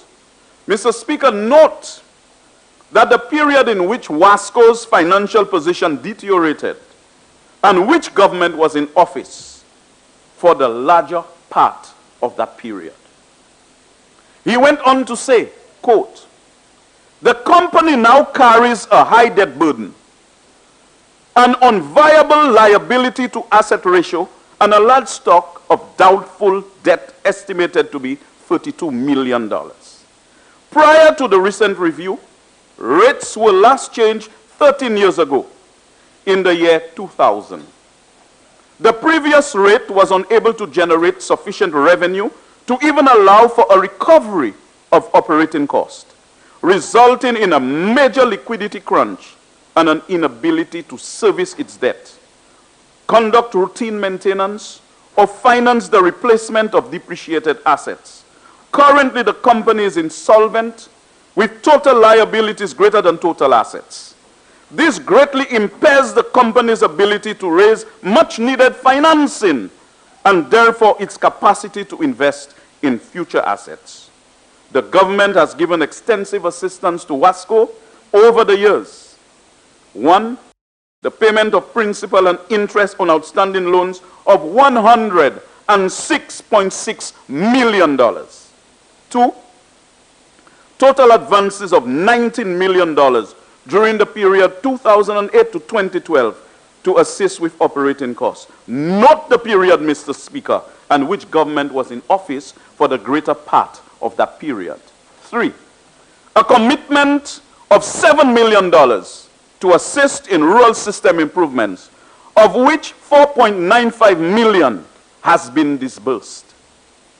4, a sum of $3.1 million to assist with the restoration of the John Compton Dam, with a commitment to mobilize a further amount.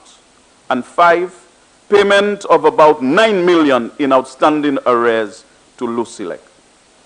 Given the current fiscal constraints, government cannot maintain this level of assistance to WASCO. Every effort must be made to bring the company onto a more sustainable path. Therefore, the government proposes to implement a series of measures which will seek to chart a new course for WASCO.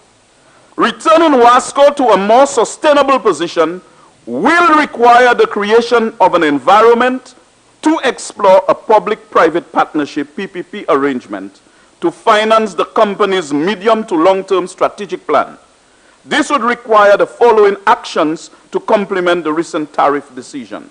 1, restructuring of the balance sheet through some form of debt equity swap. 2, internal reorganization of the administrative and technical operations of WASCO. And 3, the creation of an appropriate legal framework to govern the management and operations of WASCO, unquote.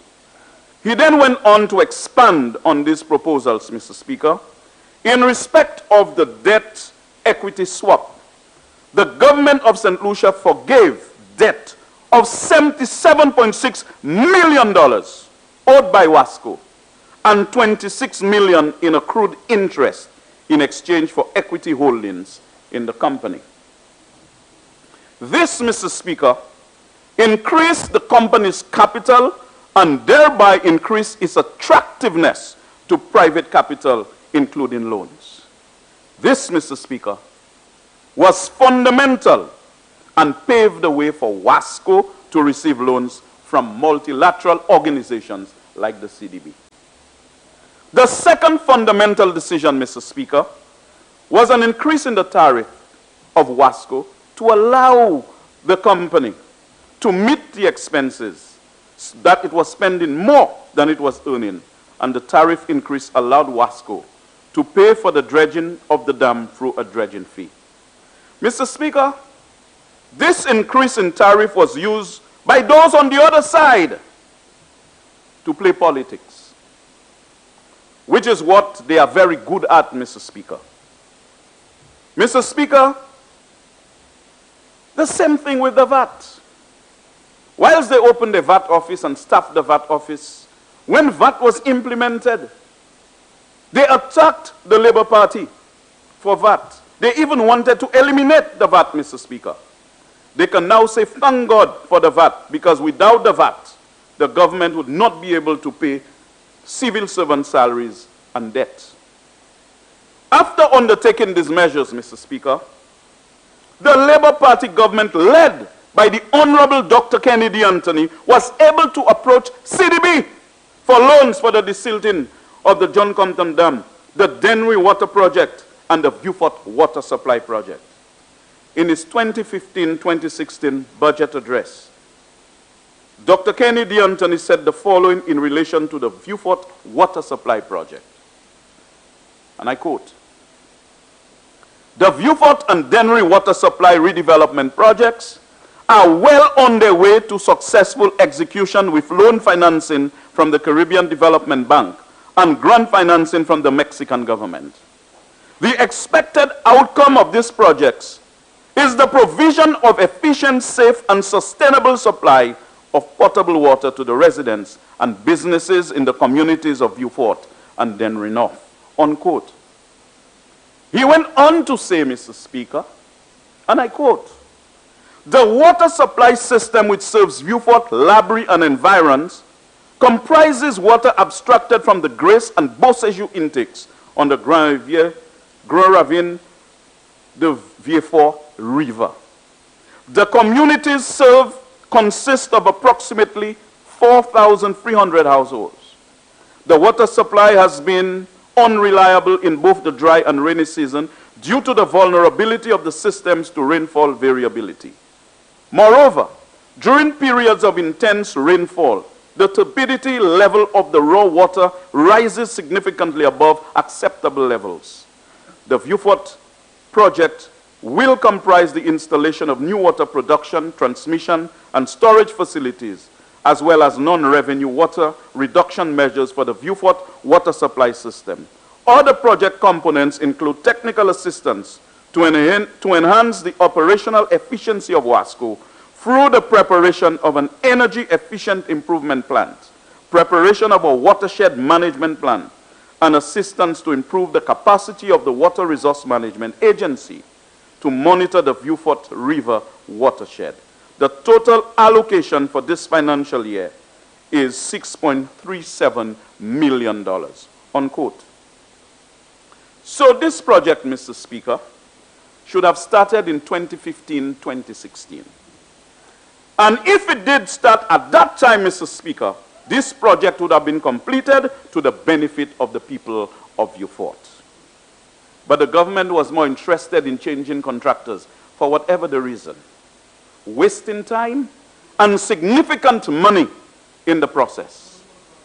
Only contribution of this government was to spend $7 million on an administrative building in Beaufort. The same site that we had prepared to erect an administrative center to serve the people of Beaufort, to decentralize services.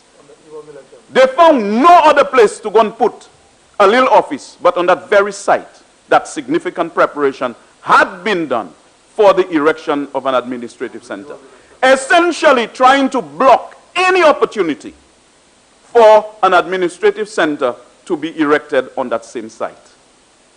Anyway, the Beaufort people will take care of that in due course.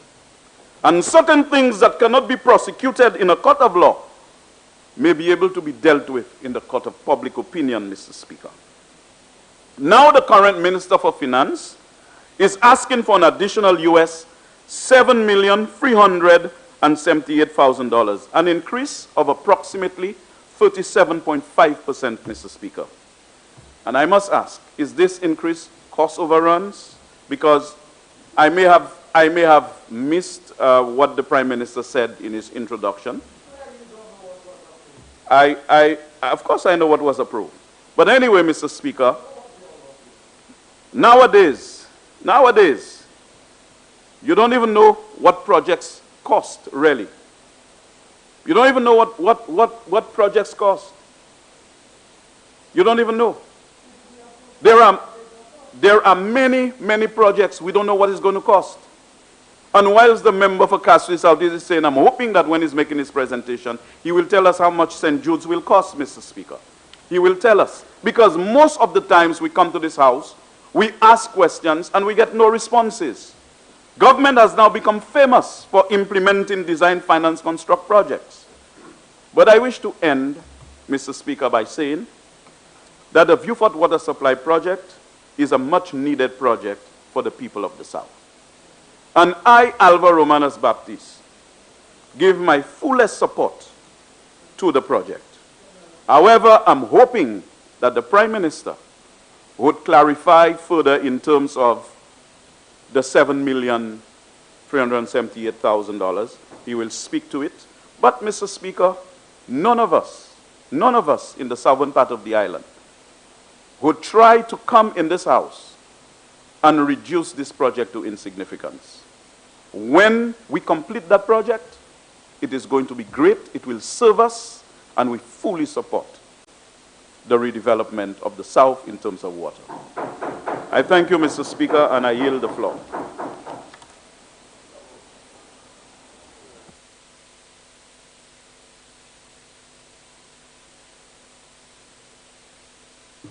Member for Vieux Fort North.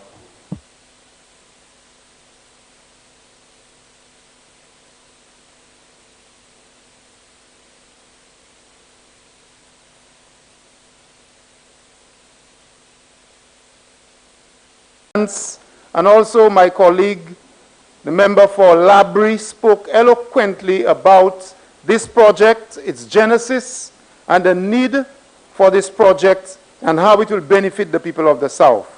Mr. Speaker, I am sure pretty soon there will be an extension of this debate about who did this and who did that, and what time this was done and what time the other thing was not done. I am sure I will have enough time, Mr. Speaker, during the budget debate to continue with some of these exchanges. But I want to spend a little time that I have just to say, Mr. Speaker, that I support this water redevelopment project. When this water redevelopment project was conceptualized, Mr. Speaker, we were around the table. We spent several months going around the communities, Mr. Speaker. There were several consultations. Some of them were held at the NSDC building in Vieux Fort, and some of the experts were there and explained to us the various technical options, and I was part of this, and I am pleased to note, Mr. Speaker, that this project continues. I share the concerns of my colleagues, Mr. Speaker, that it has taken so much time, and I am sure the government will want to explain that it has taken so much time for this project to continue. I note also, Mr. Speaker, that very often members opposite said, you all were there for 15 years and it didn't happen. I wish to remind members opposite that the St. Lucia Labour Party was in office for 10 years. The United Workers' Party came back into office for 5 years, breaking up a lot of progress and many different things that were happening, slowing down many things. And Mr. Speaker, we came back into office in 2011, and therefore when they speak and tell you that you all were in office for 15 years, they make it seem, Mr. Speaker, as if we were in office for 15 unbroken years. Mr. Speaker, I wish also to remind members that much of the work, the infrastructure, Mr. Speaker, much of it is actually happening in Vieux Fort North, in Grace, part of Vieux Fort North, a place, Mr. Speaker, where there was once a water treatment plant, and a lot of the infrastructure is happening there. While the member for Vieux Fort South indicated obviously that he did not attend the second opening ceremony, I received an invitation and attended, and did indicate, the record is there on NTN and on YouTube, did indicate my concerns about the operations of the government. I don't want to go back and litigate this, Mr. Speaker. I don't want to go back and prosecute this government. That's the way this government is.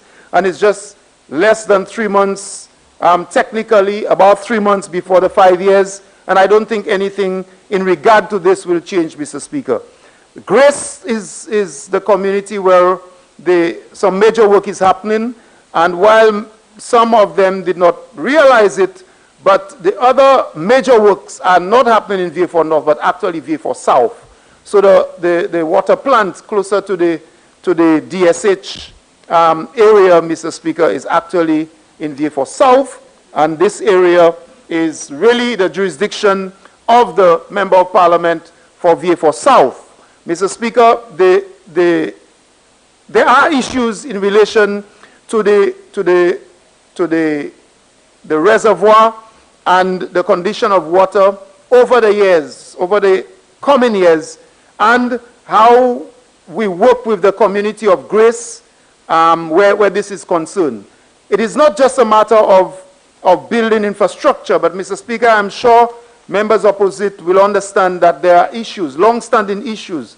For example, many farmers who have very large plots of land which they have occupied for many years with citrus and a lot of tree crops and so on. And these farmers, Mr. Speaker, I know for a long time discussions have been held with them, and these farmers continue to be concerned about their future.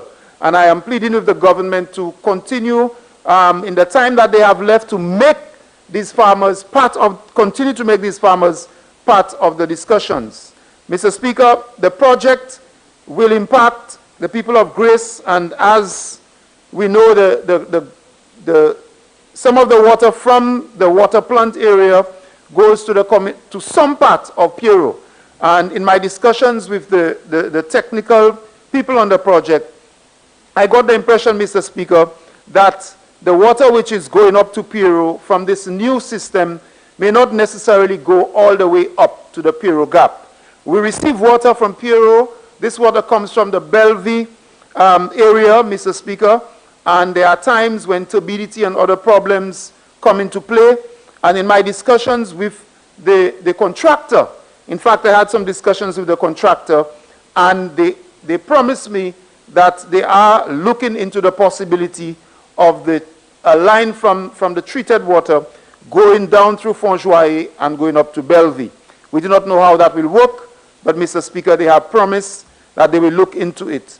The member for VA4 South did speak about activities happening in your constituency, and you know nothing about it, Mr. Speaker. I will no longer complain about these things. 3 more months before the term of this government ends, and these things, I am sure, will continue. I'll not complain about it. At the end of the day, the people will speak, and the people will decide on those matters. But I wish, Mr. Speaker, for the government to take into consideration the plight of the people of Grace as this project continues. While I know there must be some, in a project like this, you will have some inconveniences, Mr. Speaker. I understand that. But I'm just talking about constant consultation with the people. If they don't want to speak to me, they don't have to speak to me, Mr. Speaker. That's how they operate. But constant communication with the people in relation to the disruptions to their lives and so on. And I'm calling on the government to do some more of that. I'm calling on the government to do some more of that, to especially the people who use the road, and you have these obvious huge trucks and so on. Lots of things have happened there. And again, Mr. Speaker, I want to put on the record that I'm not here saying there will not be inconveniences. I'm just saying that the people are saying that no one is really speaking to them about all of those things and these inconveniences. And just as the member for VA4 South said, there are things that are happening, and then when the people call you, you call WASCO and so on and do the best that you can.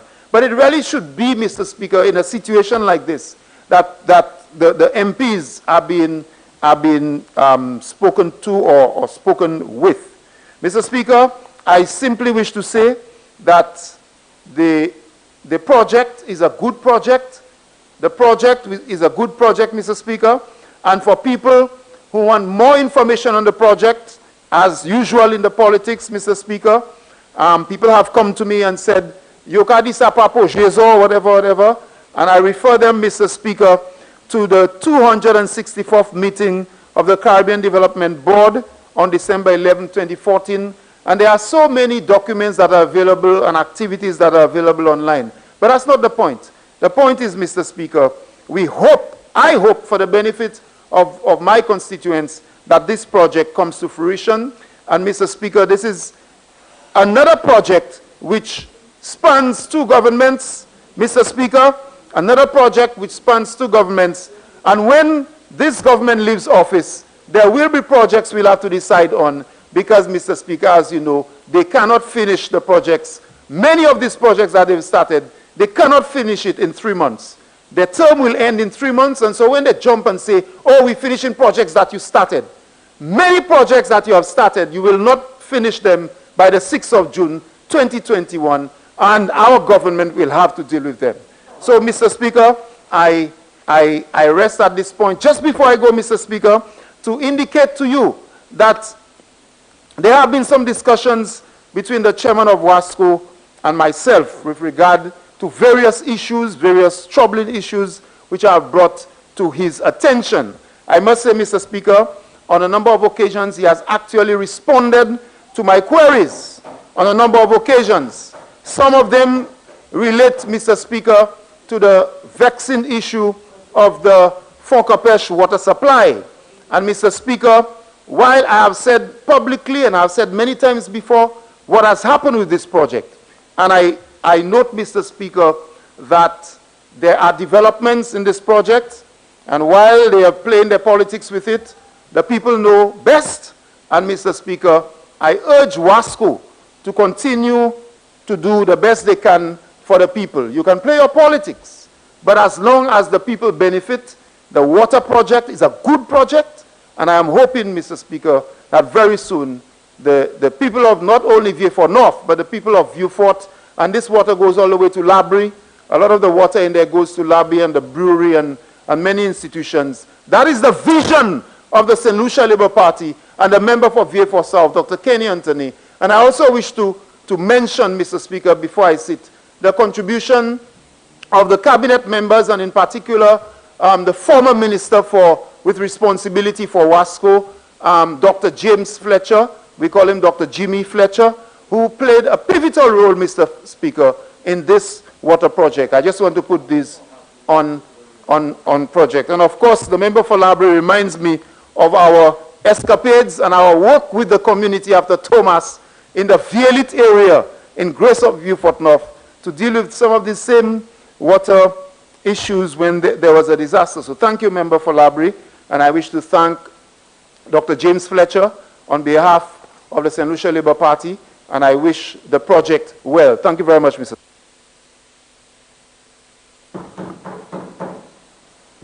Member for Castres Southeast. Mr. Speaker, I hope to speak for about 20 minutes, so you can indicate to me when I'm 15 minutes into my presentation. Mr. Speaker, I stand to lend my voice to the support of this resolution before the Parliament of St. Lucia for a much-needed project in the south of the island. Mr. Speaker,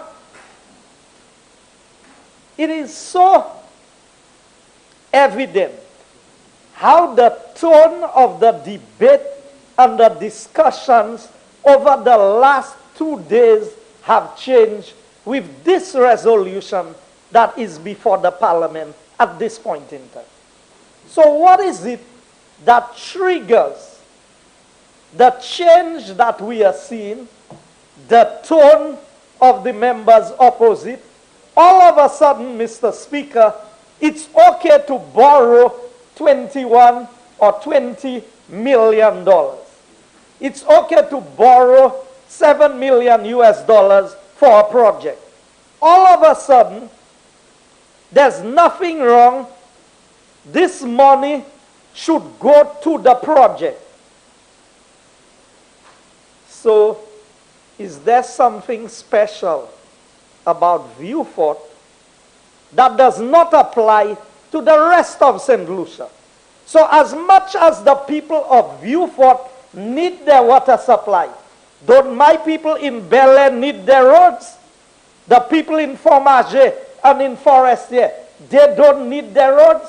The people in Casaba, in Grosile, or if you go the Esperas Road to Diamond in Soufrière, that has been closed since Tropical Storm Debbie back in the mid-90s. Still closed. I'm speaking on the resolution. And that is the point. So you see, Mr. Speaker, that is the level of inconsistency by the members opposite. So something for their constituency. It's good. So you didn't hear one word about, let us not do this project now. Let us use the money and go and hand out the money to the people in my constituency. But if you don't have roads to take the people to hospital, they may die before they get there. So Mr. Speaker, it shows you where members opposite are.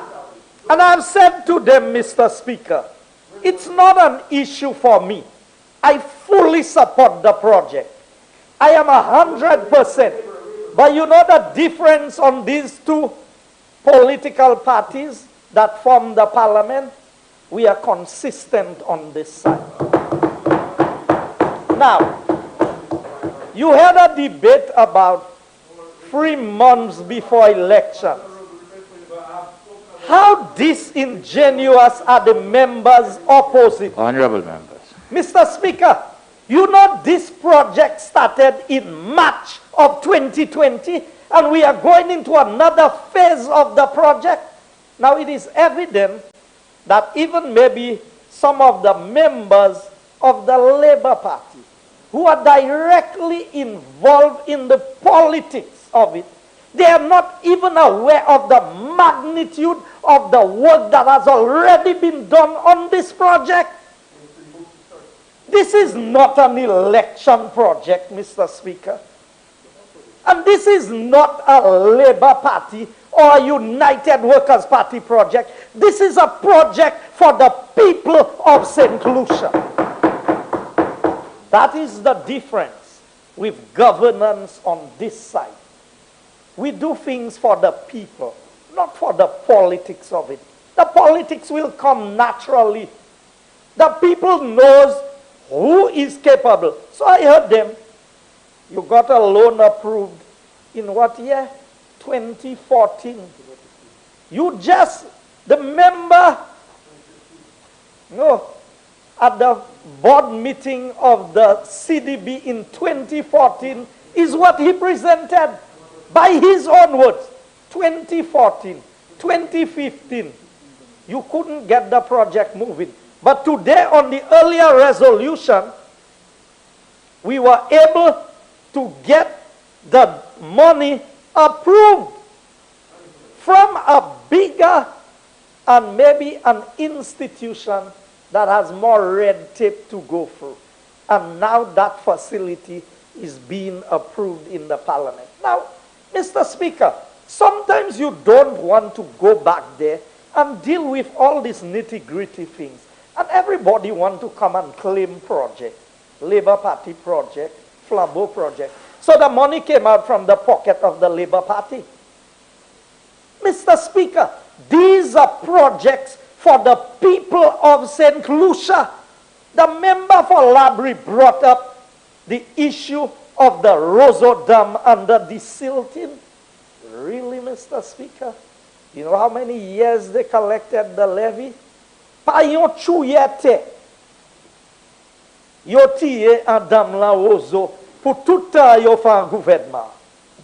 It had to take the same minister of agriculture who has responsibility for Wasco to implement that project, to complete the Dennery Supply water project, to come to the Honorable House and get a water project for Vieux-Fort started, that after 15 years of rule of the Labour Party, the Prime Minister and Minister of Finance could not get a water project off the ground in Vieux-Fort.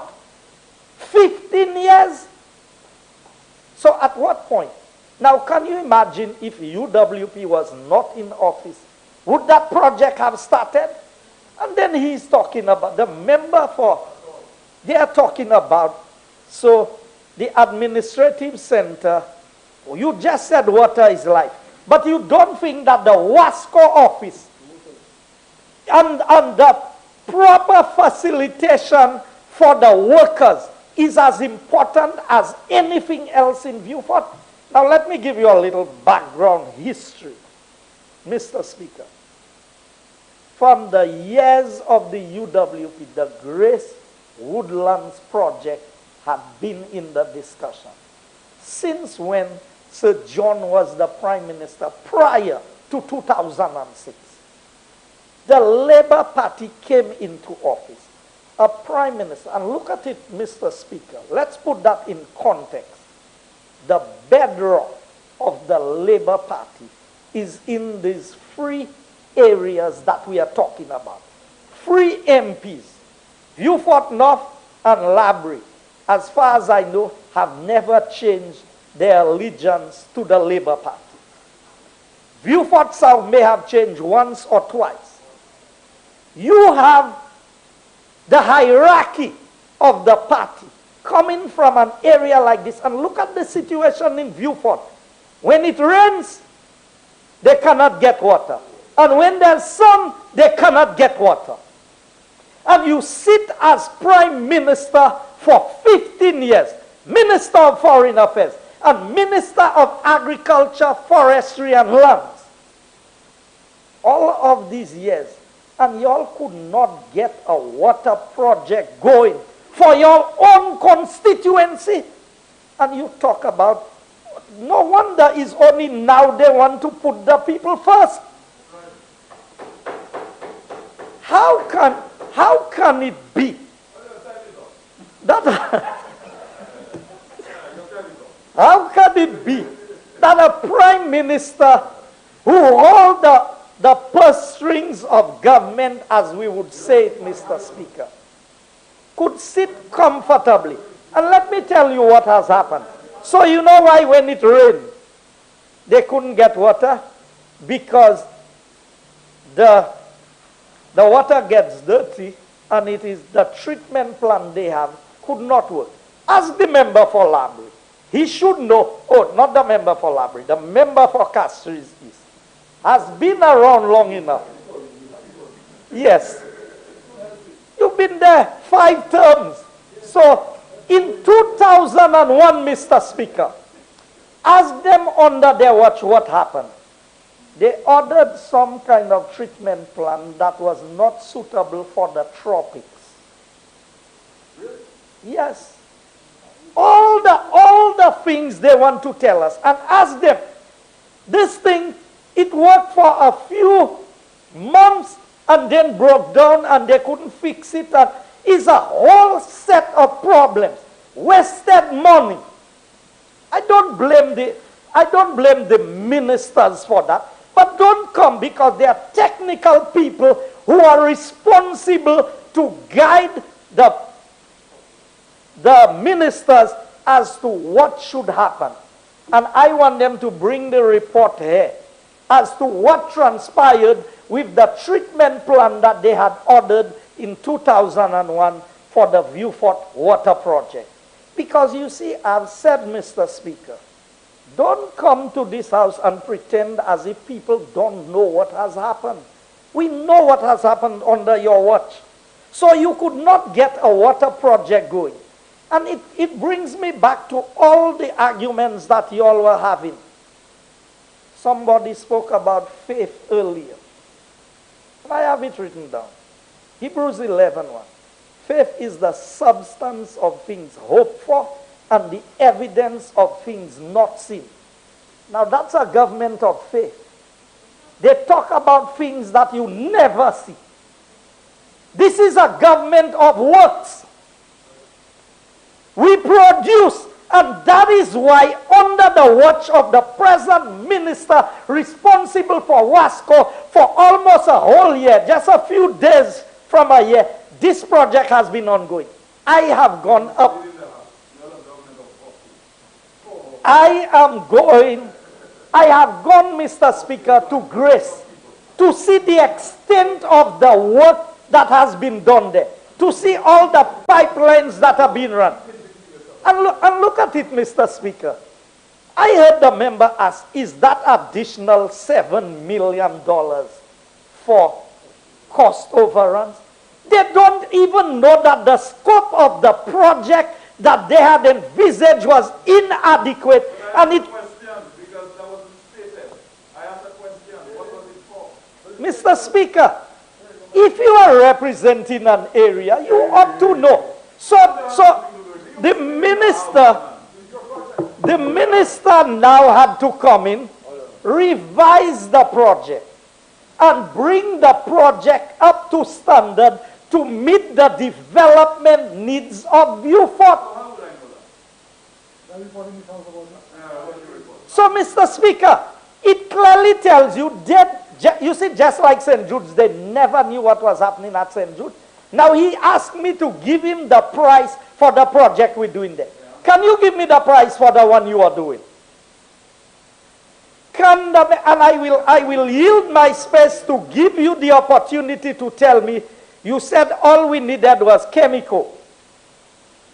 So tell me what was the price of the project that you are doing. Because it's okay. When the time comes for me to give the price, I will give the price. But yours are the price. So, Mr. Speaker, I move to another area, and I will say this. I will never deprive a constituency of what it needs for its people. Because when we do things, it's not for the politicians we do things. We do things because of the needs of the community. But you want to decry our constituencies that need roads that was neglected by the former Minister of Infrastructure.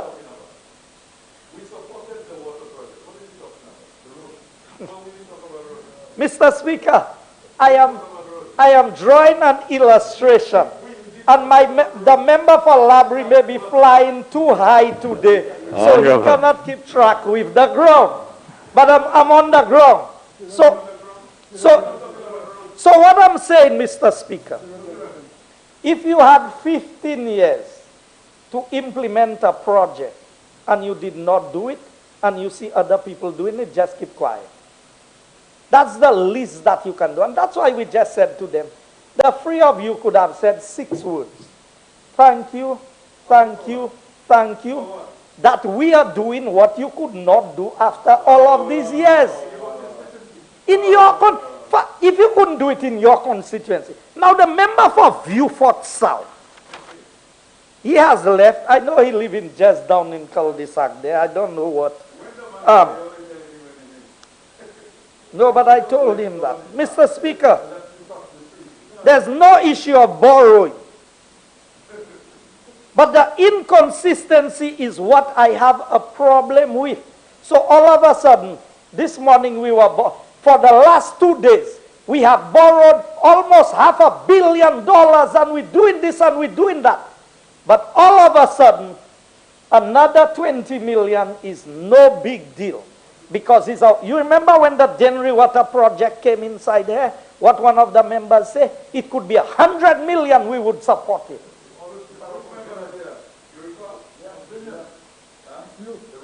The member for Labrie. Mr. Speaker, look at the level of inconsistency. The member said that things happen, and I believe I share that view that elected parliamentarians, there should be a protocol in how we deal with them. But he wrote a protocol for Grenada, he said, while he was in opposition. Came into government, became prime minister, and did not see it necessary to implement the protocol that he wrote for Grenada. But today he is coming into parliament because once again he is in opposition and he wants a protocol. Honorable member, you have 5 minutes. Okay. Mr. Speaker, during my term in opposition, I was left standing in the corridor, not even afforded a chair to sit on, walking up and down to get one little project completed, the Bexar-Sun Valley Path. And I have presented the email in this honorable house, where the email was sent by the then Minister of Finance. So I met him right across there and I spoke to him about the project. And he told me, go to the director of the project. And I went to the director of the project. And you know what? I was left in the corridor about half an hour. The late Mr. Asen James and myself. Not even offered a chair to sit on as an MP. And then, it's years after I saw the email that said, before anything is approved for any of these opposition parliamentarians, I must sign off on it. Mr. Speaker, on a point of order. That's 1 minute of my time. I did not stand, Mr. Speaker. But, Mr. Speaker, the member is saying things that are not true. The Minister of Finance had to approve all CDP projects, all.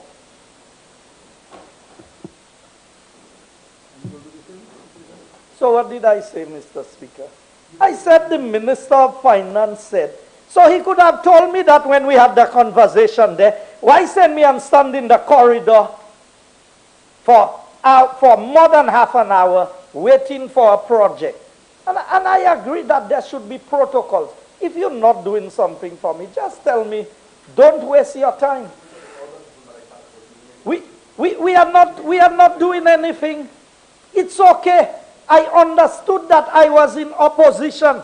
Mr. Speaker, after the Christmas Eve trough in 2013, I, as the parliamentary rep for the community of Bexar, which was one of the most affected areas, the member for Castries East, who was Minister for Infrastructure, asked him whether he had any conversation with him.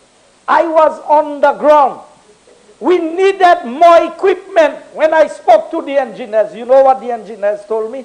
Yes, we know we need more equipment. But unless and until we get permission from the minister, we cannot hire anybody else. They went around, Mr. Speaker. They issued work, the member for Castries East. They went around. They issued work to people to cut trees, to do this, to do that. They passed me in the constituency, did not even acknowledge me as the parliamentary representative for an area that every time it rained, I was down there. Today you sitting on the other side.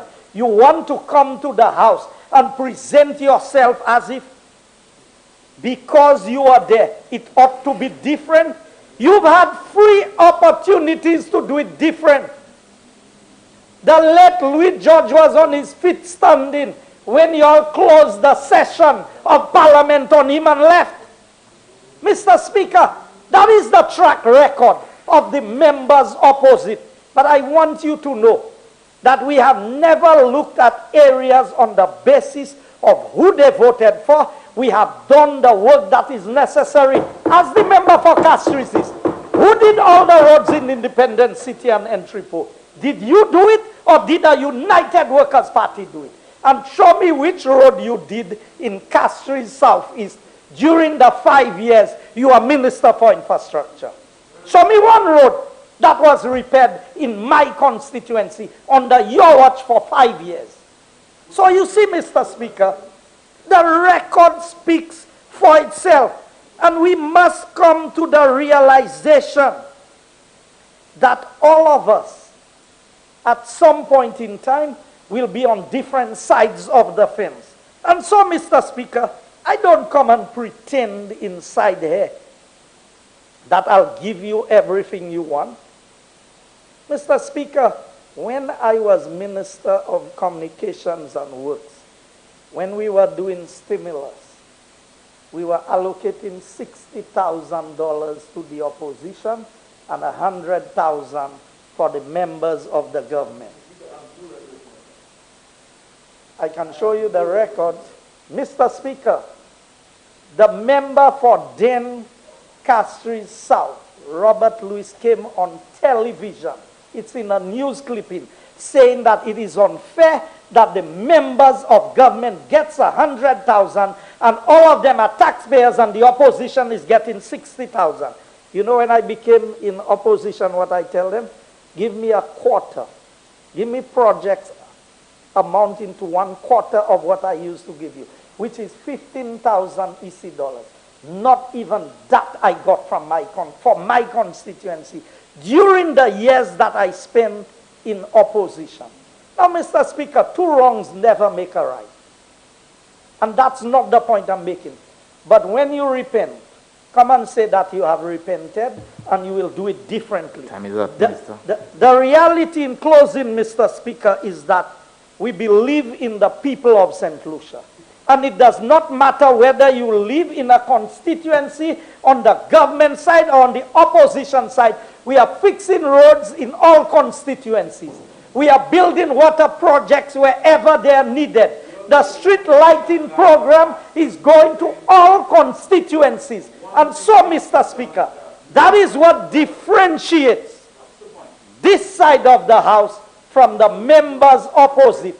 And I thank the Minister of Agriculture for implementing a project that not even the Prime Minister and Parliamentary rep for Viewfort could implement for the people of Viewfort. But this minister has done it. I thank you and I give my full support to this borrowing, Mr. Speaker.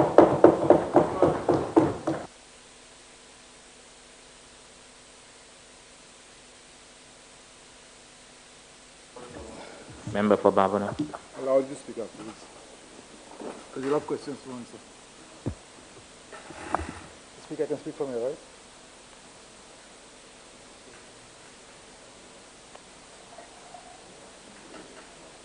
Thank you very much, Mr. Speaker.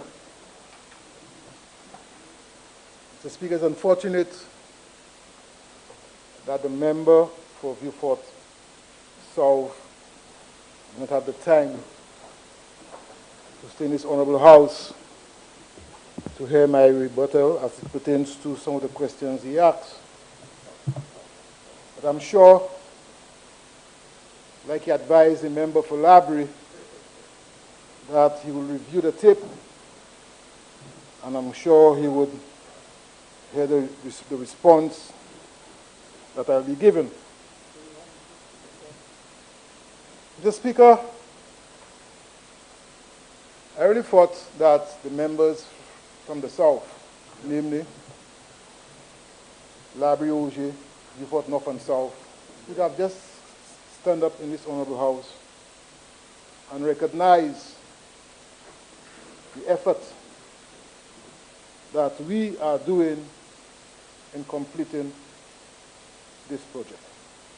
I thought, Mr. Speaker, they would have said to the Honorable Prime Minister, Honorable Prime Minister, whilst in the past we have been saying you're a very vindictive government, but we realize that you and your cabinet and your line minister, when it pertains to water and the many projects we have started, you all are continuing it. Mr. Speaker, I must say I'm happy to be part of a team that delivers. And we have been delivering over the past 4.5 years. I'm sure, Mr. Speaker, in this honorable House, and by extension, St. Lucia would agree that this government has delivered on many projects that we have committed. We have delivered because we have a leader, an Honorable Prime Minister, and member for Miku South, who understands the need to implement projects that impact people. Mr. Speaker, je dis that le gouvernement nous a délivré. Et puis, nous avons le Premier ministre, Alan Chancellor, qui n'est pas vindictif, comme il a dit. Nous avons le Premier ministre qui n'est pas victimize, comme il a dit. Because, Mr. Speaker, when you look at the many projects we have implemented as far as water is concerned, all of them have been in opposition's constituency. All of them. January, North, and of course now, in this honorable House, Mr. Speaker, to seek parliamentary approval to get additional resources to finish, not to start, to finish a project we started when we came in 2016. The Speaker, here are the facts. Yes, a loan was approved in 2014. Yes, a loan was approved in 2014. We have never said, Mr. Speaker, we are the brainchild for this project. What we have been saying is that those on the opposite cannot implement projects. They can have ideas, they can have what they have, but they cannot implement projects. They rely on us to implement the projects, Mr. Speaker. A loan was approved in 2014 by those opposite. You know when they came to Parliament to get the approval, the government guarantee? In 2015, Mr. Speaker. A loan was approved in 2014. They came in Parliament to get Parliament approval in 2015. And you know when the loan was signed between the government of St. Lucia and the Caribbean Development Bank, Mr. Speaker? In July 2016. Which government was in power in July 2016? Kida's government qui était power in 2016, July 2016, les loans a été approved. Les loans a été signé et puis le gouvernement c'est ici et le Caribbean Development Bank. Qui laisse le gouvernement qui était power? 2 years after a loan was approved, they could not implement the project. They could not approve the project, Mr. Speaker. Mr. Speaker, when we came in, I came into this Honorable House in 2017 when the Honorable Prime Minister gave me the responsibility of WASCO. I came into the Honorable House after reviewing all the outstanding projects that WASCO started or was in the pipeline, in the choke pipeline, Mr. Speaker. I came into the Honorable House in 2017 and I articulated what is it that we are going to do? And I gave this Honorable House, Mr. Speaker, the time frame and the schedule as what we are going to do. I came here, Mr. Speaker. I didn't do like them, because the Honorable, I want to say, Mr. Speaker, it's unfortunate that he's not there, Mr. Speaker, the member for Beaufort South. But in 2012, Mr. Speaker, he spoke about the Beaufort development project, and I'm quoting him, Mr. Speaker. I'm quoting him. In this financial year, the project will facilitate the planning and implementation of the Beaufort water supply redevelopment, aim at improving service reliability and quality through the construction of a new intake. Sir, in 2012, he can fair a new intake of Beaufort South. The installation of additional treatment capacity and upgrading of distribution infrastructure. The preliminary activities are expected to be supported by the Caribbean Development Bank through grant assistance. So let Parliament pour Beaufort South parler en Honorable House là in 2012, Mr. Speaker. He told us that the development of the project, the water project in Beaufort, was going to be supported by grants from the Caribbean Development Bank. The figures are there. The information is there. It is there, Mr. Speaker.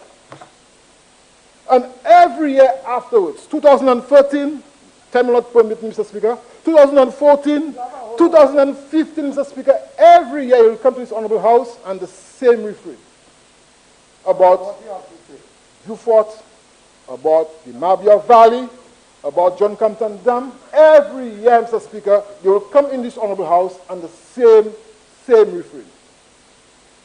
We didn't do it like that, Mr. Speaker. We did not do it like that, Mr. Speaker. We came, we said what we're going to do, and we gave ourselves time frame in doing it. Mr. Speaker. So here it is, Mr. Speaker, I'm hearing the member for Beaufort North saying he's hoping that the project will finish. The project has started. He was at the sword-turning ceremony, Mr. Speaker. He addressed the sword-turning ceremony, Mr. Speaker. So when he'll come in this Honorable House and make believe that he hoped the project will finish, qu'est-ce qu'il a parlé about là? Il croit que le projet a fini. Le projet a commencé. Yakuma say, Mr. Speaker, why we are here today? We are here today, Mr. Speaker, because the Labour Party cannot manage. Because of the delay in the implementation of the project, and it's true, there was agreement of a loan of 19 million plus US dollars, but because of the delay in the project, Mr. Speaker, and of course, the project was underestimated. You speak about cost overrun. You speak about cost overrun. Cost overrun is your doing, you know. It's underestimated. Mr. Speaker, here it is, they went ahead, go to the bank, seek a loan, and they did not do the design, did not do the costing, did not do and they take due diligence as to what is it that is required, Mr. Speaker, to implement the project. So I'm saying, Mr. Speaker, the reason why we are here is because we need to finish the project. Because, Mr. Speaker, if you realize all the projects we have implemented as it pertains to WASCO and water, we have to do it in 2 phases. We have to do it in 2 phases, Mr. Speaker. Why? Because they underestimated the projects. The John Compton Dam, Mr. Speaker, we had to do a phase 1 and a phase 2. Why? Because we had to get additional resources to do the phase 2 because they underestimated the project. The Dennery redevelopment project, again, Mr. Speaker, we had to come in this Honorable House and seek additional resources, again, because they underestimated the project. Likewise, the Vieux redevelopment project, Mr. Speaker. Mr. Speaker, I heard the member from Vieux South speak about there was already a contractor for the Vieux redevelopment project. I'll come to that. Mr. Speaker, I can stand in this Honorable House and tell you the only project that we inherited that had a contractor was the Dennery development project, Mr. Speaker. And when the Prime Minister and myself spoke about it, we said, look, it has gone too far because we are not in agreement with the type of arrangement that was put in place. He told me, look, Mr. Minister, let's go ahead with it. There'll be a phase 2, and we go review an agreement because water is too important. And of course, Mr. Speaker, I have been involved in the Mabia Valley as far as water, a reliable supply of water for the people in Mabia Valley from a very long time when I used to work in the valley. So I agree with him. That's the only project we inherited with a contractor already assigned to it for phase 1. So, Mr. Speaker, when you talk about why we are here because y'all have not been able, during the time y'all were there, to identify, to design projects properly, to cost projects properly. That's why we are here. And the records are showing, Mr. Speaker, if you're, it's 1 or 2 things, Mr. Speaker, if the members opposite. Either they underestimate or they overspend. It's 1 or 2 things. It's either they underestimate or they overspend. And for example, Mr. Speaker, the MP of the Mabia, the meat processing facility, which they spoke about, overspend. They came in, they got the project over 80% complete, with $12 million allocated. They went and they spent $23 million, overspent. The Youth in Agricultural Program, which they formed, the member for Beaufort North formed a Youth in Agricultural Program with $3.5 million grant funding from CARICOM Development Fund. The money went, nothing happened. When we came back in, we had to see how we could assist those young persons for them to be able to implement the many projects that they have started. So it's either they underestimate or they overspend. That's your record. Member for Castries East, that's your record. So don't come here and make it believe that what we are doing, what we're doing, you know, we don't know what we're about. The Speaker, I remembered whilst we were in closing the project in the Mabia Valley, the Honorable Prime Minister was there.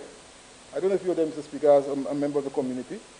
But the member for Beaufort, for Dennery North, he said when he spoke, and I quoted him, sometimes you conceive a project in government, and this project has an extremely long gestation period.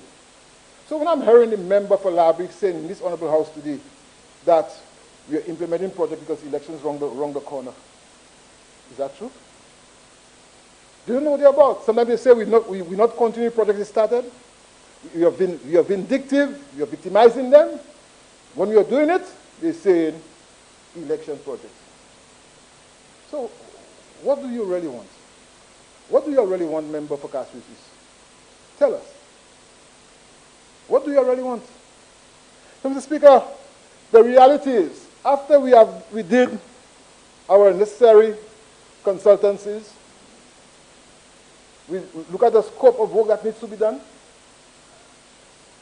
we realized that the 19 point something million US dollars was not sufficient.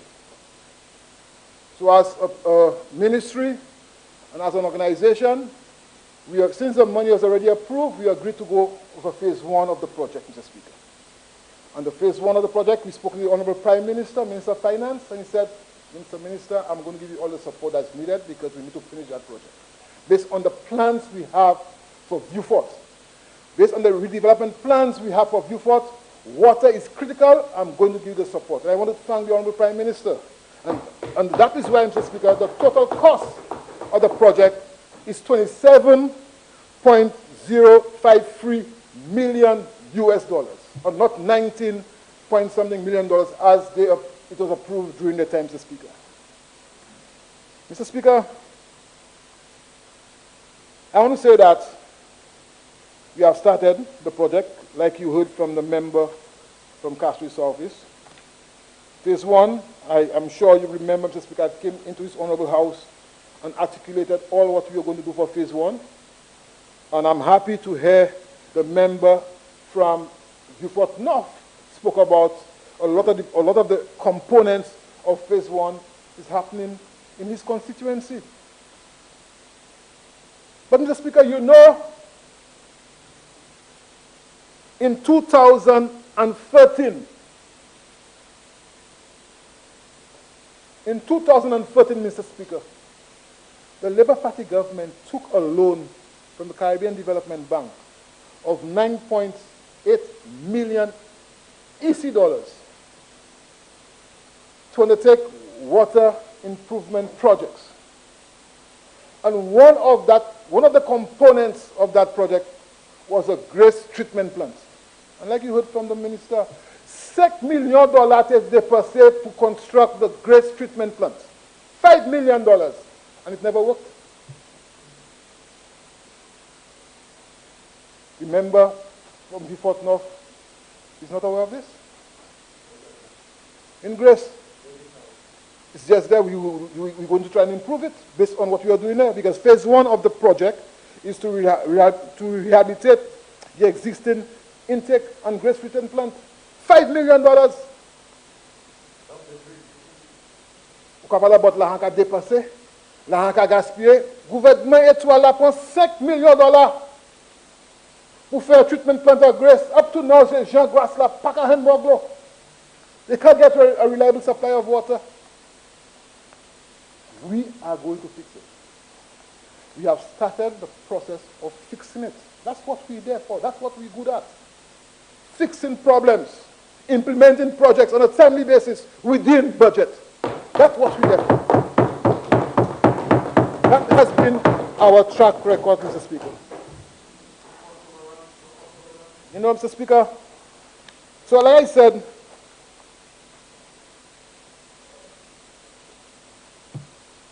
in the interest of time, I'll not go through all what we intend to do for phase 1, Mr. Speaker, but I'll speak about phase 2, because since we're here borrowing to start phase 2. But just to say, Mr. Speaker, that the member from Vieux-Fort South said that there was already a contractor identified to do the Vieux-Fort redevelopment project. Mr. Speaker, what mistruth? Je ne peux pas jamais croire en mon parlement, mon chef regarde pour Dr. Kenny Anthony. Et quand il vient à Kai Consip, if he did Kai Consip, he says ici that there was already a contractor identified to start the Vieux-Fort development project. Maybe he has somebody who wanted to give it too. You know, Mr. Speaker, I don't want to clear the air on that. Because, Mr. Speaker, In August of 2018, we started the process of identifying a contractor. On 4 firms bidded, Mr. Speaker, in August 2018. Killer's government quitted power in August 2018. Killer's government quitted power in August of 2018. Let me not turn Latin contractor pour faire projet vieux fois. So si Latin contractor pour faire projet vieux fois, pour ça nous avons commencé le bidding process là. I'm sure the Honorable Prime Minister would have taken the same approach that he took when we continue with the Dennery water redevelopment project. We have taken the same approach. Mr. Speaker, we went through the bidding process, and by the ending of March of 2019, we identified a contractor. Claire's government quitted power in March 2019. So Leonard Son, Latini, a contractor, Latini a certain ceremony, et puis Latini là pour projet. Why he wants to mislead this honorable house? Why he want to mislead this honorable house, Mr. Speaker? Mr. Speaker, I want to say that we went through a process, a bidding process in August. 4 firms identified their interests. We went through the tendering process, and a contract was signed, Mr. Speaker, to start the works as far as it pertains to the Vieux-Fort redevelopment project. Mr. Speaker, so like I said, we are here today to request Parliament approval after we got the blessing from the Caribbean Development Bank in a timely manner, not like them, a whole year afterwards, after they got the okay, the loan being approved by Caribbean Development, a whole year afterwards they came to Parliament. We come to Parliament in record time. Because they didn't want to do that. In record time, Mr. Speaker. And here it is. Phase 2 would be, Mr. Speaker, the many projects to be implemented under Phase 2. And I am going to inform this Honorable House, Mr. Speaker. What we are going to do for Phase 2, the $7 million we are asking for, we are going to rehabilitate the raw water treatment line at Beauséjour, the construction of a new water treatment plant at Beauséjour with a capacity of 8,640 cubic meters, the construction of a new chemical storage building at Beauséjour, the installation of approximately 8.7 kilometers of HDP. HDP, that's a new line, a new pipeline, Mr. Speaker, that we are now using, and a DI transmission main from Beauséjour water treatment plant to Binfield and Latuni. So, like they have all said, we're not only concentrating on Vieux-Fort North, we're looking at Vieux-Fort North, Vieux-Fort South, and, Mr. Speaker, the installation of an additional 5 kilometers of HDPE and DI transmission main from Ojetang to Labi. So, right, Mr. Speaker, we're looking at Vieux-Fort North, Vieux-Fort South, and Labi. Now, if you are a vindictive government, will we do that? These are not seats that we have won. But we feel it's important, Mr. Speaker, we feel it's important to take care of every St. Lucian. That's what we're doing. And that's what we have, the leadership that we are getting from the Honorable Prime Minister. If it was them, Mr. Speaker, they would have stopped it. Because you know what they did, Mr. Speaker? I'm sure you remember. When they won on Honorable Aston James, what did they do? Tiosha Water Project was not done. The road, on the main road, Mr. Speaker, where Honorable Aston James, was not paved. They paved up to January and take it up to from Vieux-Fort South. So, you talk about we being vindictive. If you were vindictive like you are, we would have not done these projects in January North, and now we are taking care of Vieux-Fort South, Vieux-Fort North, and Labrie. So, Mr. Speaker, I want to say that we are going to continue doing the projects, Mr. Speaker. And I heard that the member for Vieux-Fort North spoke about, oh, you're starting many projects, you will not finish in 3 months.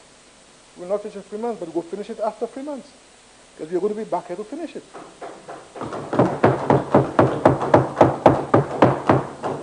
Because, Mr. Speaker, they can't finish projects. They can't finish projects.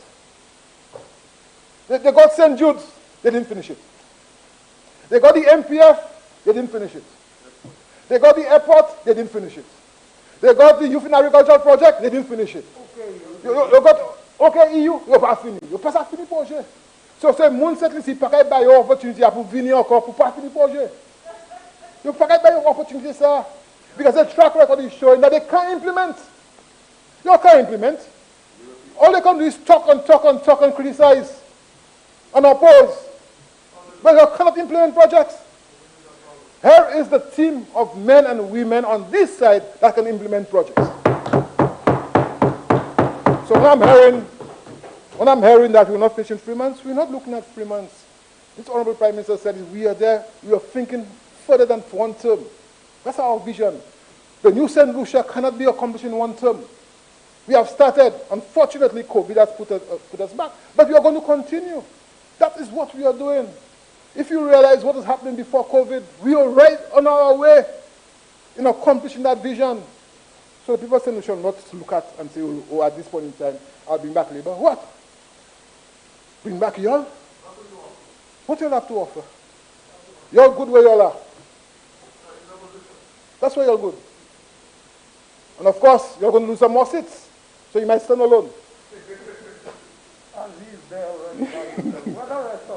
So, Speaker,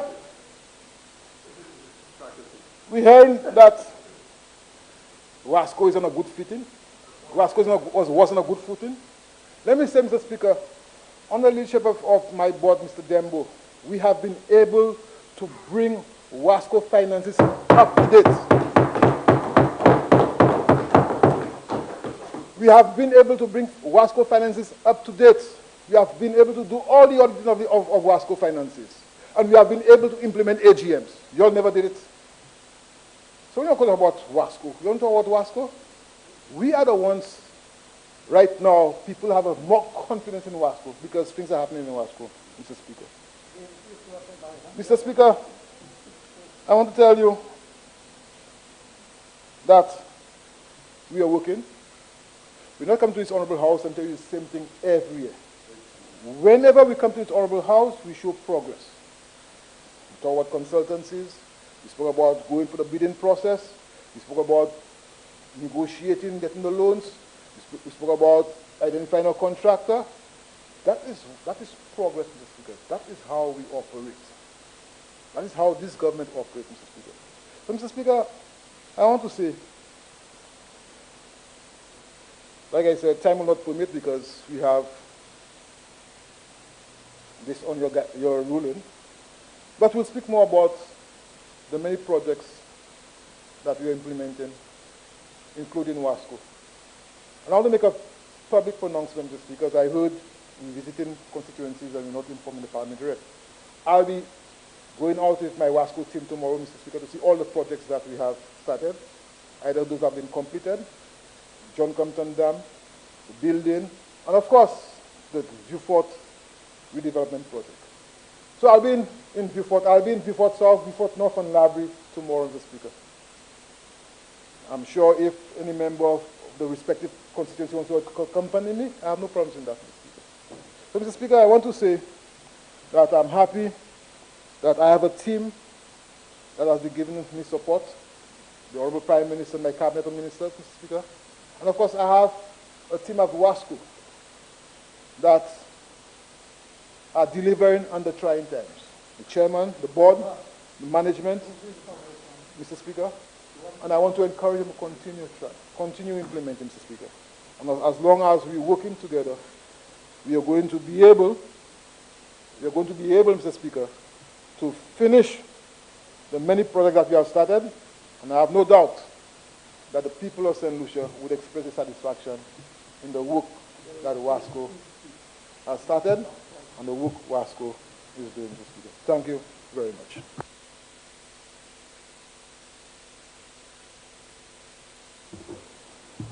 Leader of the Opposition.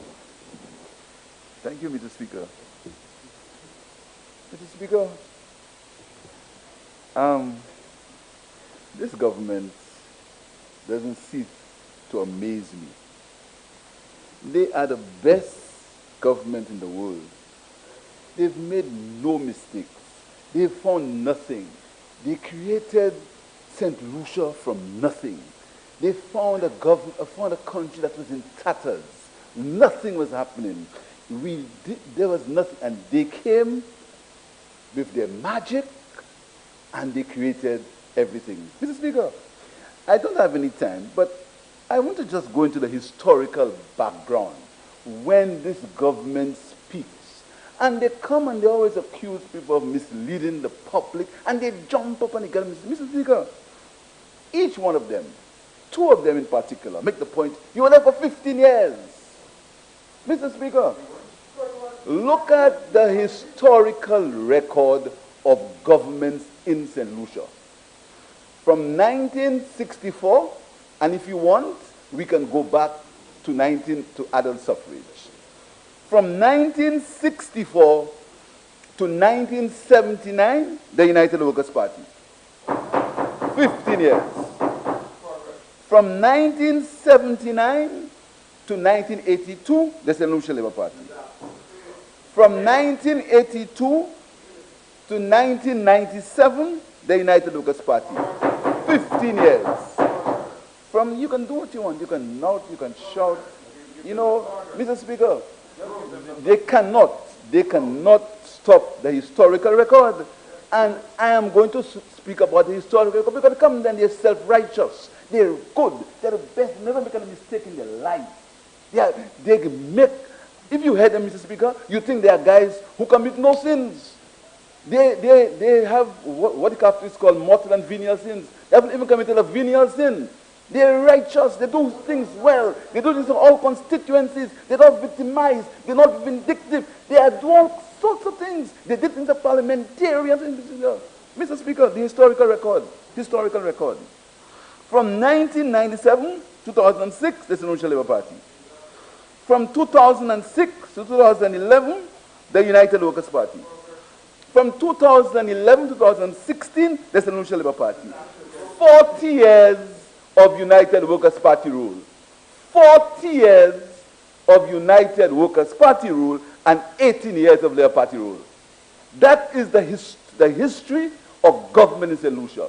40 years of United Workers' Party rule and 18 years of St. Lucia Labour Party rule. 18 years, 1/8. 40 years of United Workers' Party rule and 18 years of St. Lucia Labour Party rule. That is the historical fact. Number one. Number two, the government, they come and they speak about a loan from the Caribbean Development Bank. I have heard ministers of finance speak many times about the procedures at the Caribbean Development Bank. They said that that loan was approved in 2014. It was approved, Mr. Speaker, on the 11th of December 2014. And I'll read for you. It was approved by the President's recommendation. That means the structure of the loan was okay. All the guidelines had been met, and the President of CDB went to the board and said, listen to me, I think that loan can be approved. That was the President's recommendation number 889 on the 11th of December 2014, 2 weeks before Christmas. Let me read for you, Mr. Speaker, some of the conditions under which the President made the approval. In addition, the loan was made up of a grant of $235,000 US, a grant, and the grant was to assist in financing consultancy services for capacity building, the water and sewage company, etc. In addition, the President recommended a waiver of CDB guidelines for procurement in respect of procurement related to the infrastructure works and CDB guidelines for the selection and engagement of consultants by recipients of the CDB financing in respect of procurements related to the selection and engagement of engineering consultants under the project, to extend the eligibility to countries eligible for procurement on the EIB-funded projects which are not CDP member countries. What that means, Mr. Speaker, is that there's got to be consultancies for the project to go forward. So that means the loan was approved in 2014, so you're going to 2015. The CDB procurement, they've waived the procurement requirements, Mr. Speaker. So let us say the year 2015 was done. 2016, the Solution Party lost the elections in June 2016. So, the United Workers' Party were in power in June 2016 with an approved loan. With an approved loan from the CDB in 2016, and the consultancies had been done in 2015. So you're into 2016. Okay, the consultancies had started in 2015. They started. In 2015, Mr. Speaker. So, Mr. Speaker, they had from 2016, they had from 2016 to get involved with the law, Mr. Speaker. Mr. Speaker, we understand. If this government, you see, this government is so consumed with themselves, and always they must attack the opposition. They go to sleep, attack the opposition, attack them. So even when you try to tell them something is for their betterment, they still attack you. This morning I heard a member of Central Cashews talk about lives and livelihoods, and I had an opportunity to deal with lives and livelihoods. I did not do it. The minister is talking about section 166 of the criminal code. She is sitting in the government. She cannot tell a prime minister to amend that section of the criminal code. But she comes, and every time she has an opportunity, she tries to hit the government on that. You are in government. You are senior minister. You are a lady of faith. You are a lady who belongs to the same religion as me. Go to your prime minister, put it on the record, and say to your prime minister, could you waive section 166 of the criminal code because of my conscience? Because she sat right here, and she said her conscience did not allow her to support section 166. She has never said to her prime minister, could you please, because of my conscience, could you please waive section 166 of the criminal code for me? Honorable Leader of the Opposition. On a point of order. He's standing on a point of order. Let me hear The what member is bringing back something that has been dealt with in the previous session. That was said today. Yes, but that was on the previous bill. What is the Honorable relevance? members, allow me to hear the member. What is the relevance of section 166 of the criminal code to what we are? You are bringing back a subject that has already been dealt with in the previous debate. Mr. Speaker, the member needs to go back on track to deal with the subject. Honorable member, the member is quite right that you're dealing with matter that was said during a matter that the House has debated and the question put. Mr. Speaker, I agree with you, but we must have a level of fairness in this honorable House. The members are allowed to go all over the place. The member for Central Castries, the member for Southeast Castries, they go all over the place, Mr. Speaker. They say all kinds of things to ask for the Prime Minister. When he's on his pulpit. But nobody's saying to me, but they always want to constrain and to restrict the opposition. It can't be fair. Honorable member, I'm just simply saying to you on that particular point that you're raising, just that particular point, that the matter you're taking issue with, said by the member for Central Castries, was raised on a previous motion where the question has now been put. So that's all I'm saying. I'm not taking issue with how you present. Thank you, Mr. Speaker. Mr. Speaker,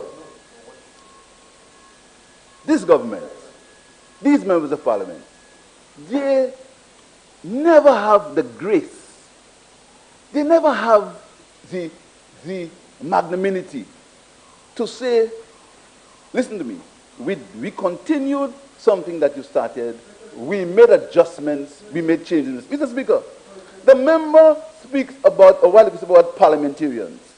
It was in 1997 that the Labour Party gave offices to parliamentarians, and this Prime Minister increased it. But we were the ones who started to give parliamentarians offices. I remember parliamentarians had no offices. So we started the business of uplifting the role of a parliamentarian. Admit it. Say something about it, Mr. Speaker. But no, he will come here on his pulpit and pontificate that nothing has happened.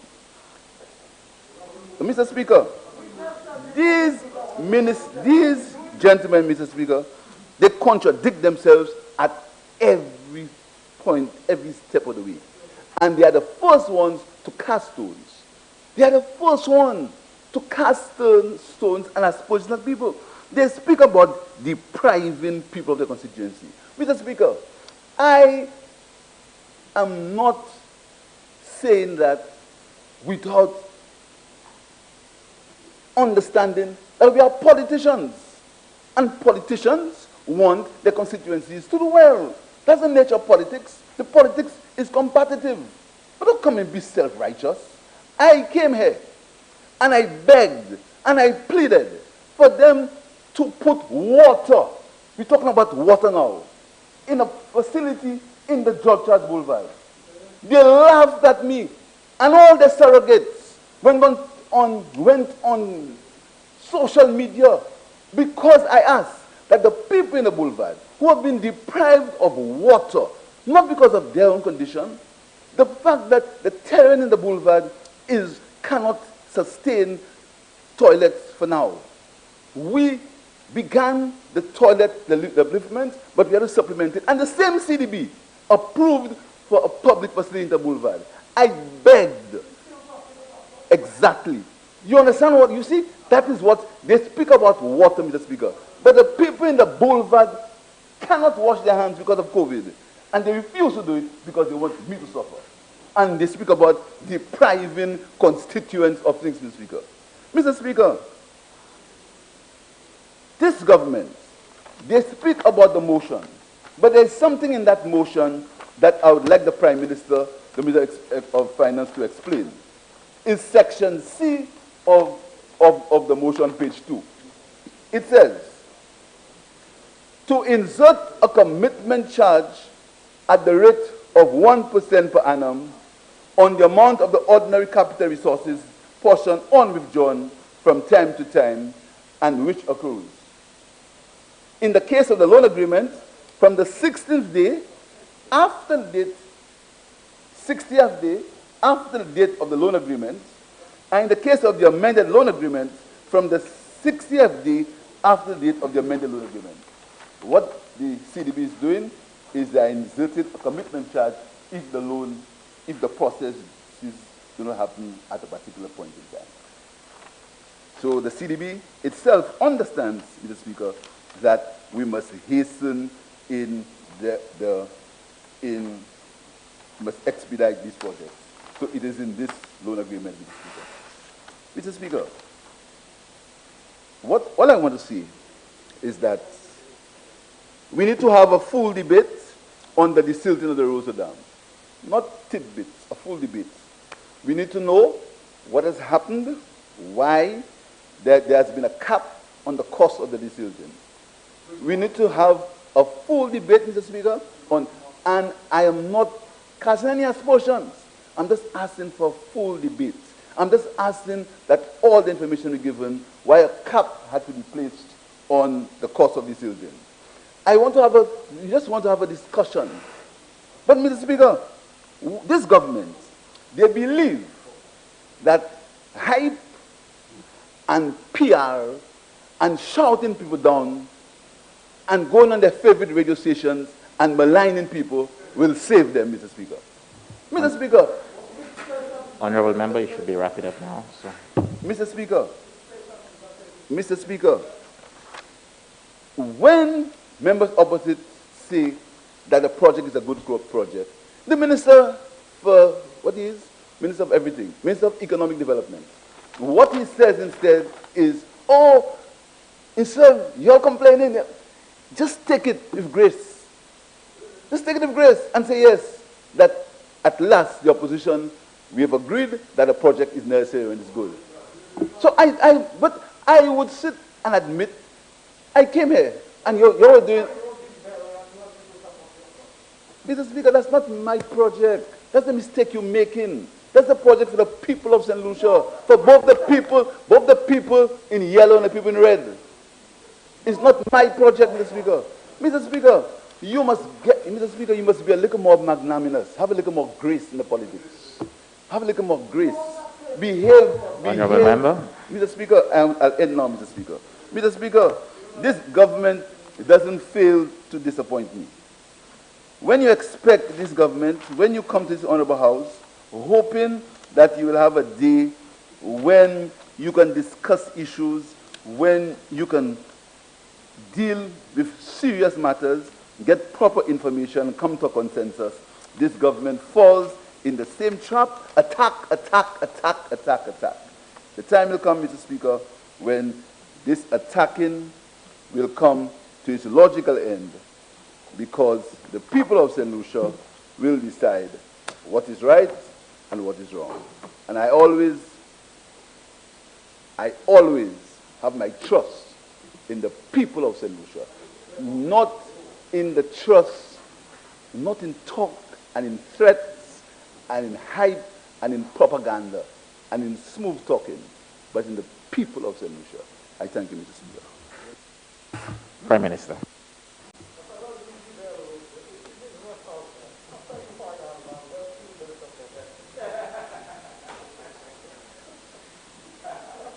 Mr. Speaker, it's been a long 2 days, Mr. Speaker.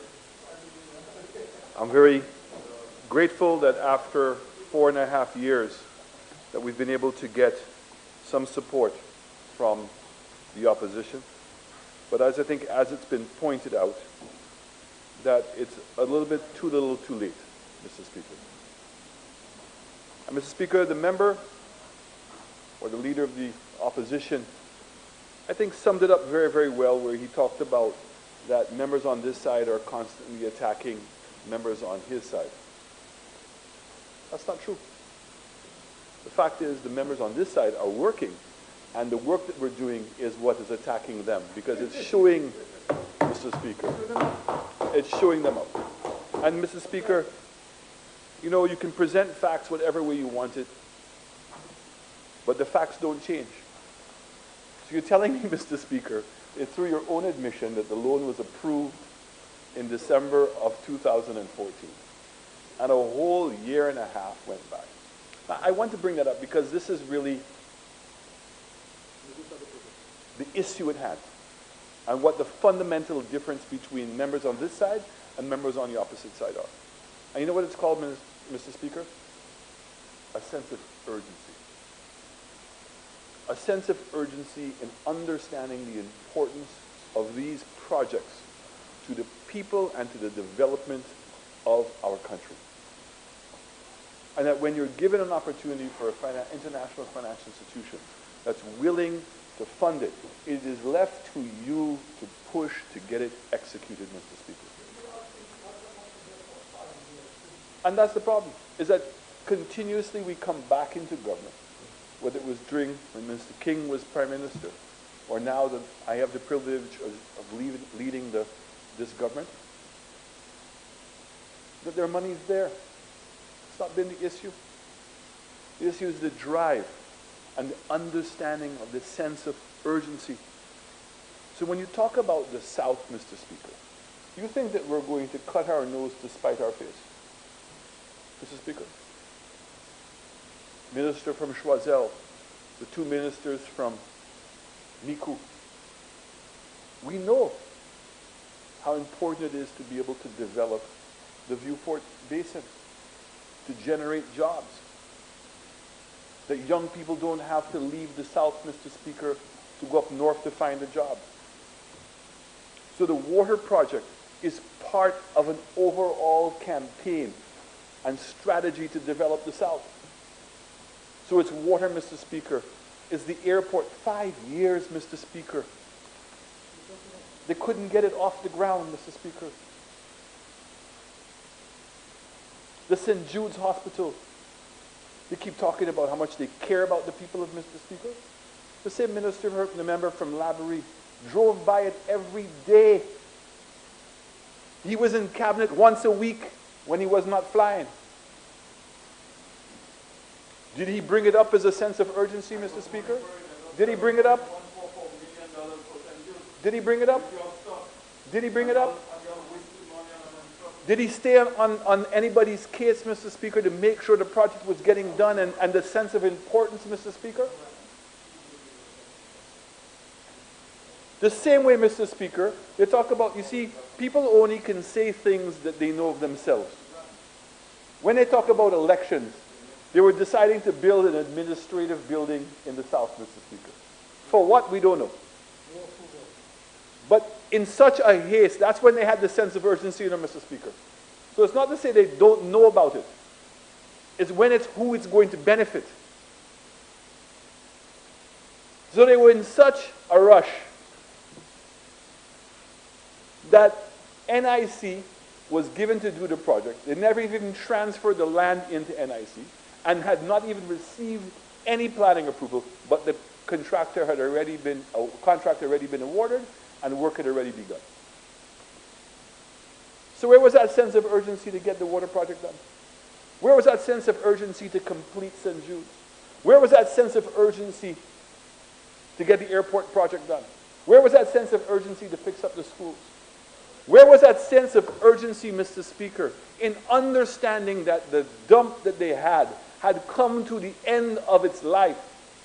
No plans put in place to find an alternative site. They would just keep dumping.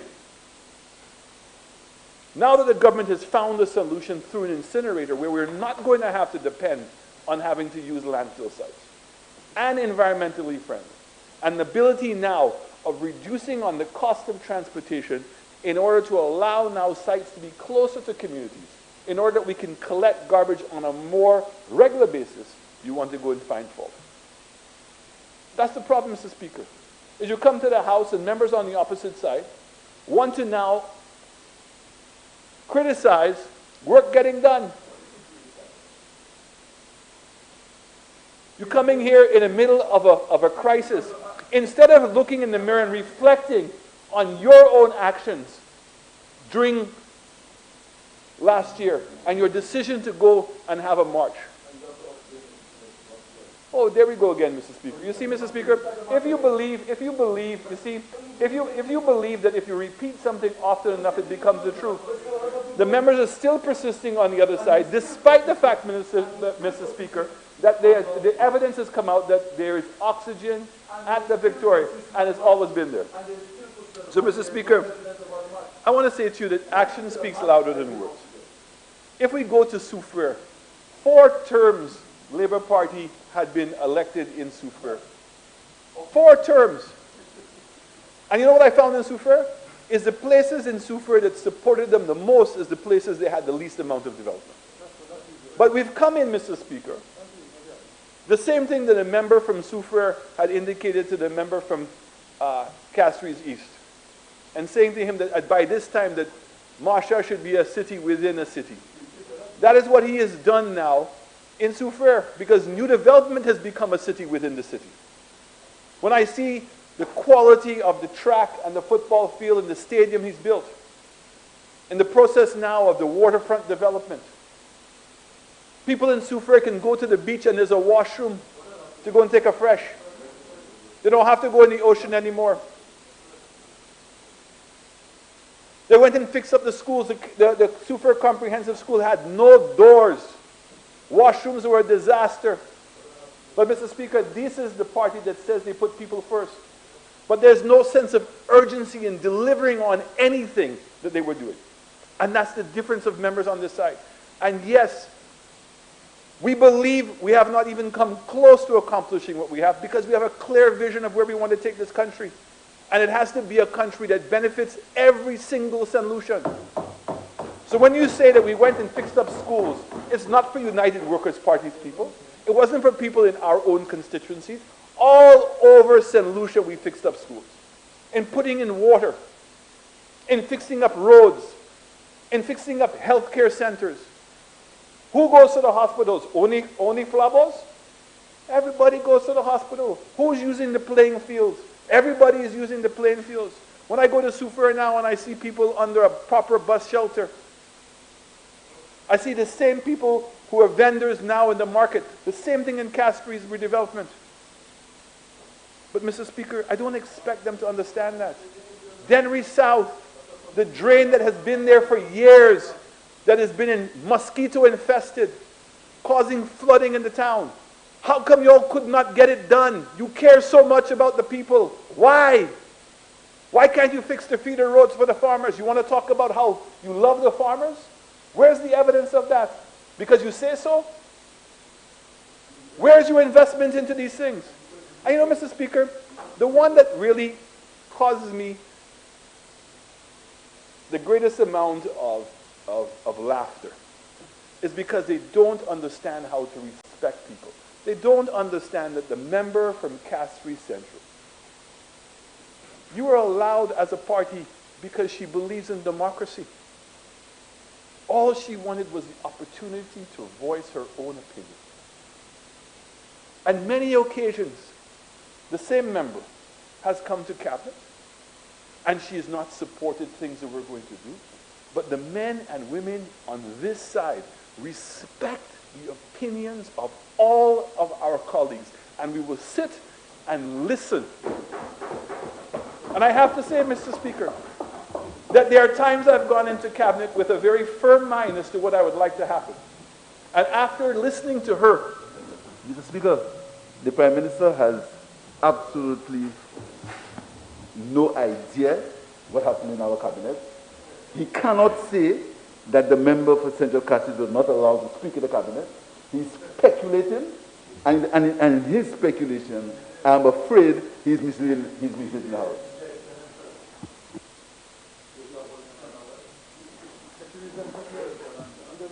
Mr. Speaker, the member from Castries Central has on many occasions made a comparison, Mr. Speaker, as to what it was like being in that cabinet compared to this cabinet. And I would say to you that she has not been disrespectful to anyone. She simply made the comment that in this cabinet, she's free to give her opinion. And on many occasions, I can say to you, Mr. Speaker, that she has convinced and caused persons to change their mind, but not on all occasions. And she has respected the fact that she's been allowed to give that opinion. And that is the difference on members on this side. So when we talk about that we're righteous, we're not righteous. We believe every day we have the opportunity of learning and that we can listen. But what we are committed to and what we will not procrastinate on and what we will not give up on is improving the lives of people in this country. Everybody. And I am proud of the fact, Mr. Speaker, that everywhere you go in this country, there's work taking place. And that there's a clear vision and a plan as to what we want to see and how we want to see it done. And we don't use excuses. Term after term in Soufrière, ministers and politicians have used the excuse, when they're in opposition, we will fix up new development. When you get into office, oh, that was a private development. Okay, so we can't touch it. That's what they're famous for. This government is not concerned about the past and whose fault it was or whose fault it was not. It is adopt whatever good ideas exist, Mr. Speaker, embrace them and execute them. And we will make sure, COVID or no COVID, that we will build a new St. Lucia for the benefit of every single St. Lucian, Mr. Speaker. And that we will continue to be a caring government. A government that is not about big projects. The big projects will come, and the private sector will do those big projects. For us, our job is to facilitate them to happen. But we will make sure that every single community is being strengthened. So when I go around, Mr. Speaker, and I'm able to see healthcare centers being fixed and being made smart, I'm seeing schools getting improved. I'm seeing that e-books are coming in. I'm seeing, Mr. Speaker, that the hospitals are working and we're training people. And even during this COVID period, the most trying times, not only have we run the existing Victoria, we've been running Victoria and OKEU and all of the healthcare centers, and we're in the process of building a new polyclinic in Dennery, a new mini hospital in Soufriere, a new health facility, major health facility going up in Micoud North. Everywhere you go in this country, we're executing work. A couple of little projects that the members on the opposite side had to get done, and they would come to this house and make the excuse, a year and a half you had the project approved, and you don't know how CDB works? You don't know you have to stay on top of them? You don't know those things, Mr. Speaker? But the fact is that here's a party in which its strongest base is in the South. And I believe the day is coming where the people in the South will realize it's time for a change, Mr. Speaker. 50 years of loyalty. And when the people from the South now get to go and see what's going on in Micoud South and Micoud North, and come and see what's going on in Dennery and Choiseul and in Soufriere, and throughout the length and breadth of this country, in Gros-Islet, in Castries North, in Castries Central, everywhere. But you know, Mr. Speaker, there's a project particularly that's related to what we're coming here to discuss today, which is water, particularly in the South. It's Fort Capeche. When I had the opportunity to go to Fort Capeche to understand the plight of the people who have been waiting for water for the longest time, and I saw a stream of water coming out of the hill in which they had a pipe. And you know what the Labour Party did, Mr. Speaker? They built steps to it. And they put concrete. So it's almost to say that's as good as it's going to get. And that's what I'm saying. Where is the sense of urgency to get it done? And there are too many examples of where, remember from Castries, he talks about the boulevard. What's the problem in the boulevard? It's a housing disaster. People living on private land, squatting, cannot get formalized, can't get proper connections, can't get proper planning approval, and everybody's sitting there watching it. But I'm going to make a promise now, Mr. Speaker, that this government will fix that problem and will not make any excuses, and it will solve the problems for the people in Castries East. You cannot keep going and just tokenizing things, Mr. Speaker. They're not going to solve. Go and fix the problem once for all. So, Mr. Speaker, I want to thank you for your patience today. I want to thank all the staff members, your parliamentary staff, clerks, for their support today and getting this session done under very difficult circumstances. But again, I just want to reiterate, Mr. Speaker, that this government is committed to the people of this country, that we're going to continue to act in a sense of urgency. We have not allowed COVID to slow us down in any way, Mr. Speaker, and that we do not pass on the burden of our problems every day to the people of this country. They already have enough burden to carry, and that we will continue to work on their behalf at all times in the fairest possible way that we can. So again, Mr. Speaker, I thank you very much.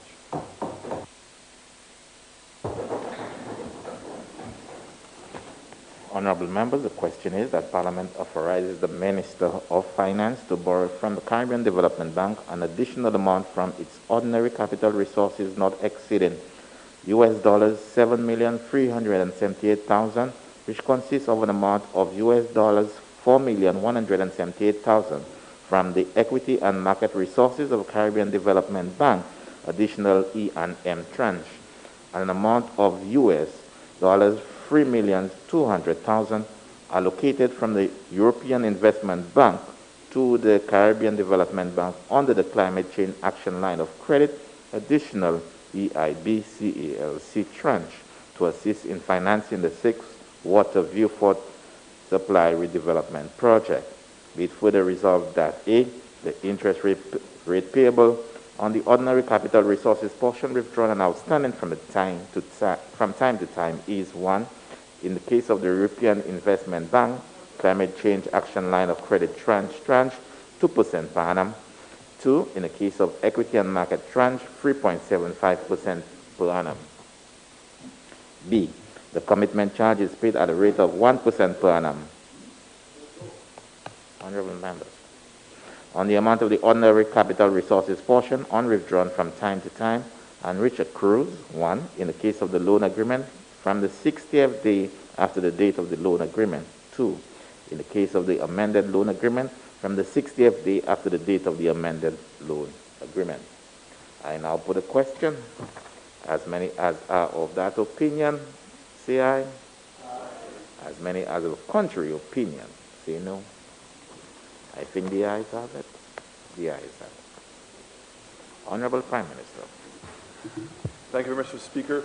Sadly, it was reported again today that we had some additional passings due to COVID.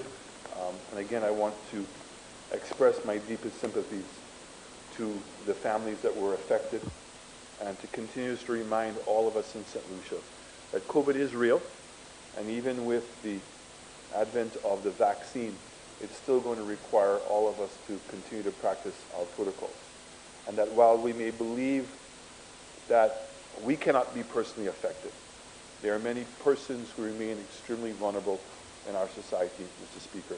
And I'm really hoping that all St. Lucians will continue to practice the protocols, implement the protocols, and be each other's keeper in doing so. So, Mr. Speaker, my sincerest sympathies and blessings, and my hope, my internal hope, that we will all 100% practice the protocols as we continue to fight this incredible virus that has really been very harmful to all of us. So again, my sympathies on their passing, Mr. Speaker. I ask that the House be adjourned, sine die. Honorable members, I would think that every member in this Parliament join you in expressing our sympathies to the families. Honorable members, the question is that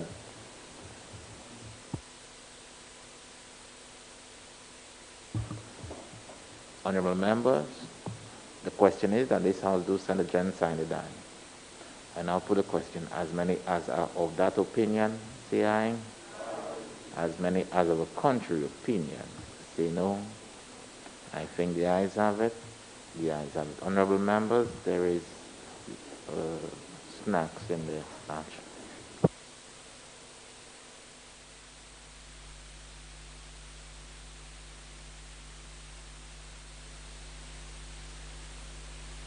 Assembly that spanned over a 2-day period. A number of papers were laid by the Honorable Prime Minister and Minister for Finance, Economic Growth, Job Creation, External Affairs and the Public Service, and the Honorable Minister for Commerce, Industry, Enterprise Development and Consumer Affairs. A number of motions were down for consideration and were approved by the House of Assembly, including that Parliament authorizes the Minister of Finance to borrow from the Caribbean Development Bank an additional amount from its ordinary capital resources not exceeding $7,378,000 US, which consists of an amount of $4,178,000 US from the equity and market resources of the Caribbean Development Bank, and an amount of $3,200,000 US allocated from the European Investment Bank to the Caribbean Development Bank under the Climate Change Action Line of Credit to assist in the financing of the 6 Viewford Water Supply Redevelopment Project. The other motion, be it resolved that Parliament authorizes the Minister of Finance to borrow an amount of $30 million US from the International Development Association to finance COVID-19 response, recovery, and resilience development policy program. And finally, be it resolved that Parliament approves an extension of time to lay the estimates before Parliament by a new date, no later than 15 days before the 31st day of March 2021, due to the impact of COVID-19 on the human resources of the Department of Finance and other government departments and agencies involved in the budget preparation process. The sitting of Senate is scheduled for Thursday, 25th February 2021 at 10 a.m. Do join us tomorrow for the sitting of the Senate. Do have a good night. Thank you for joining us.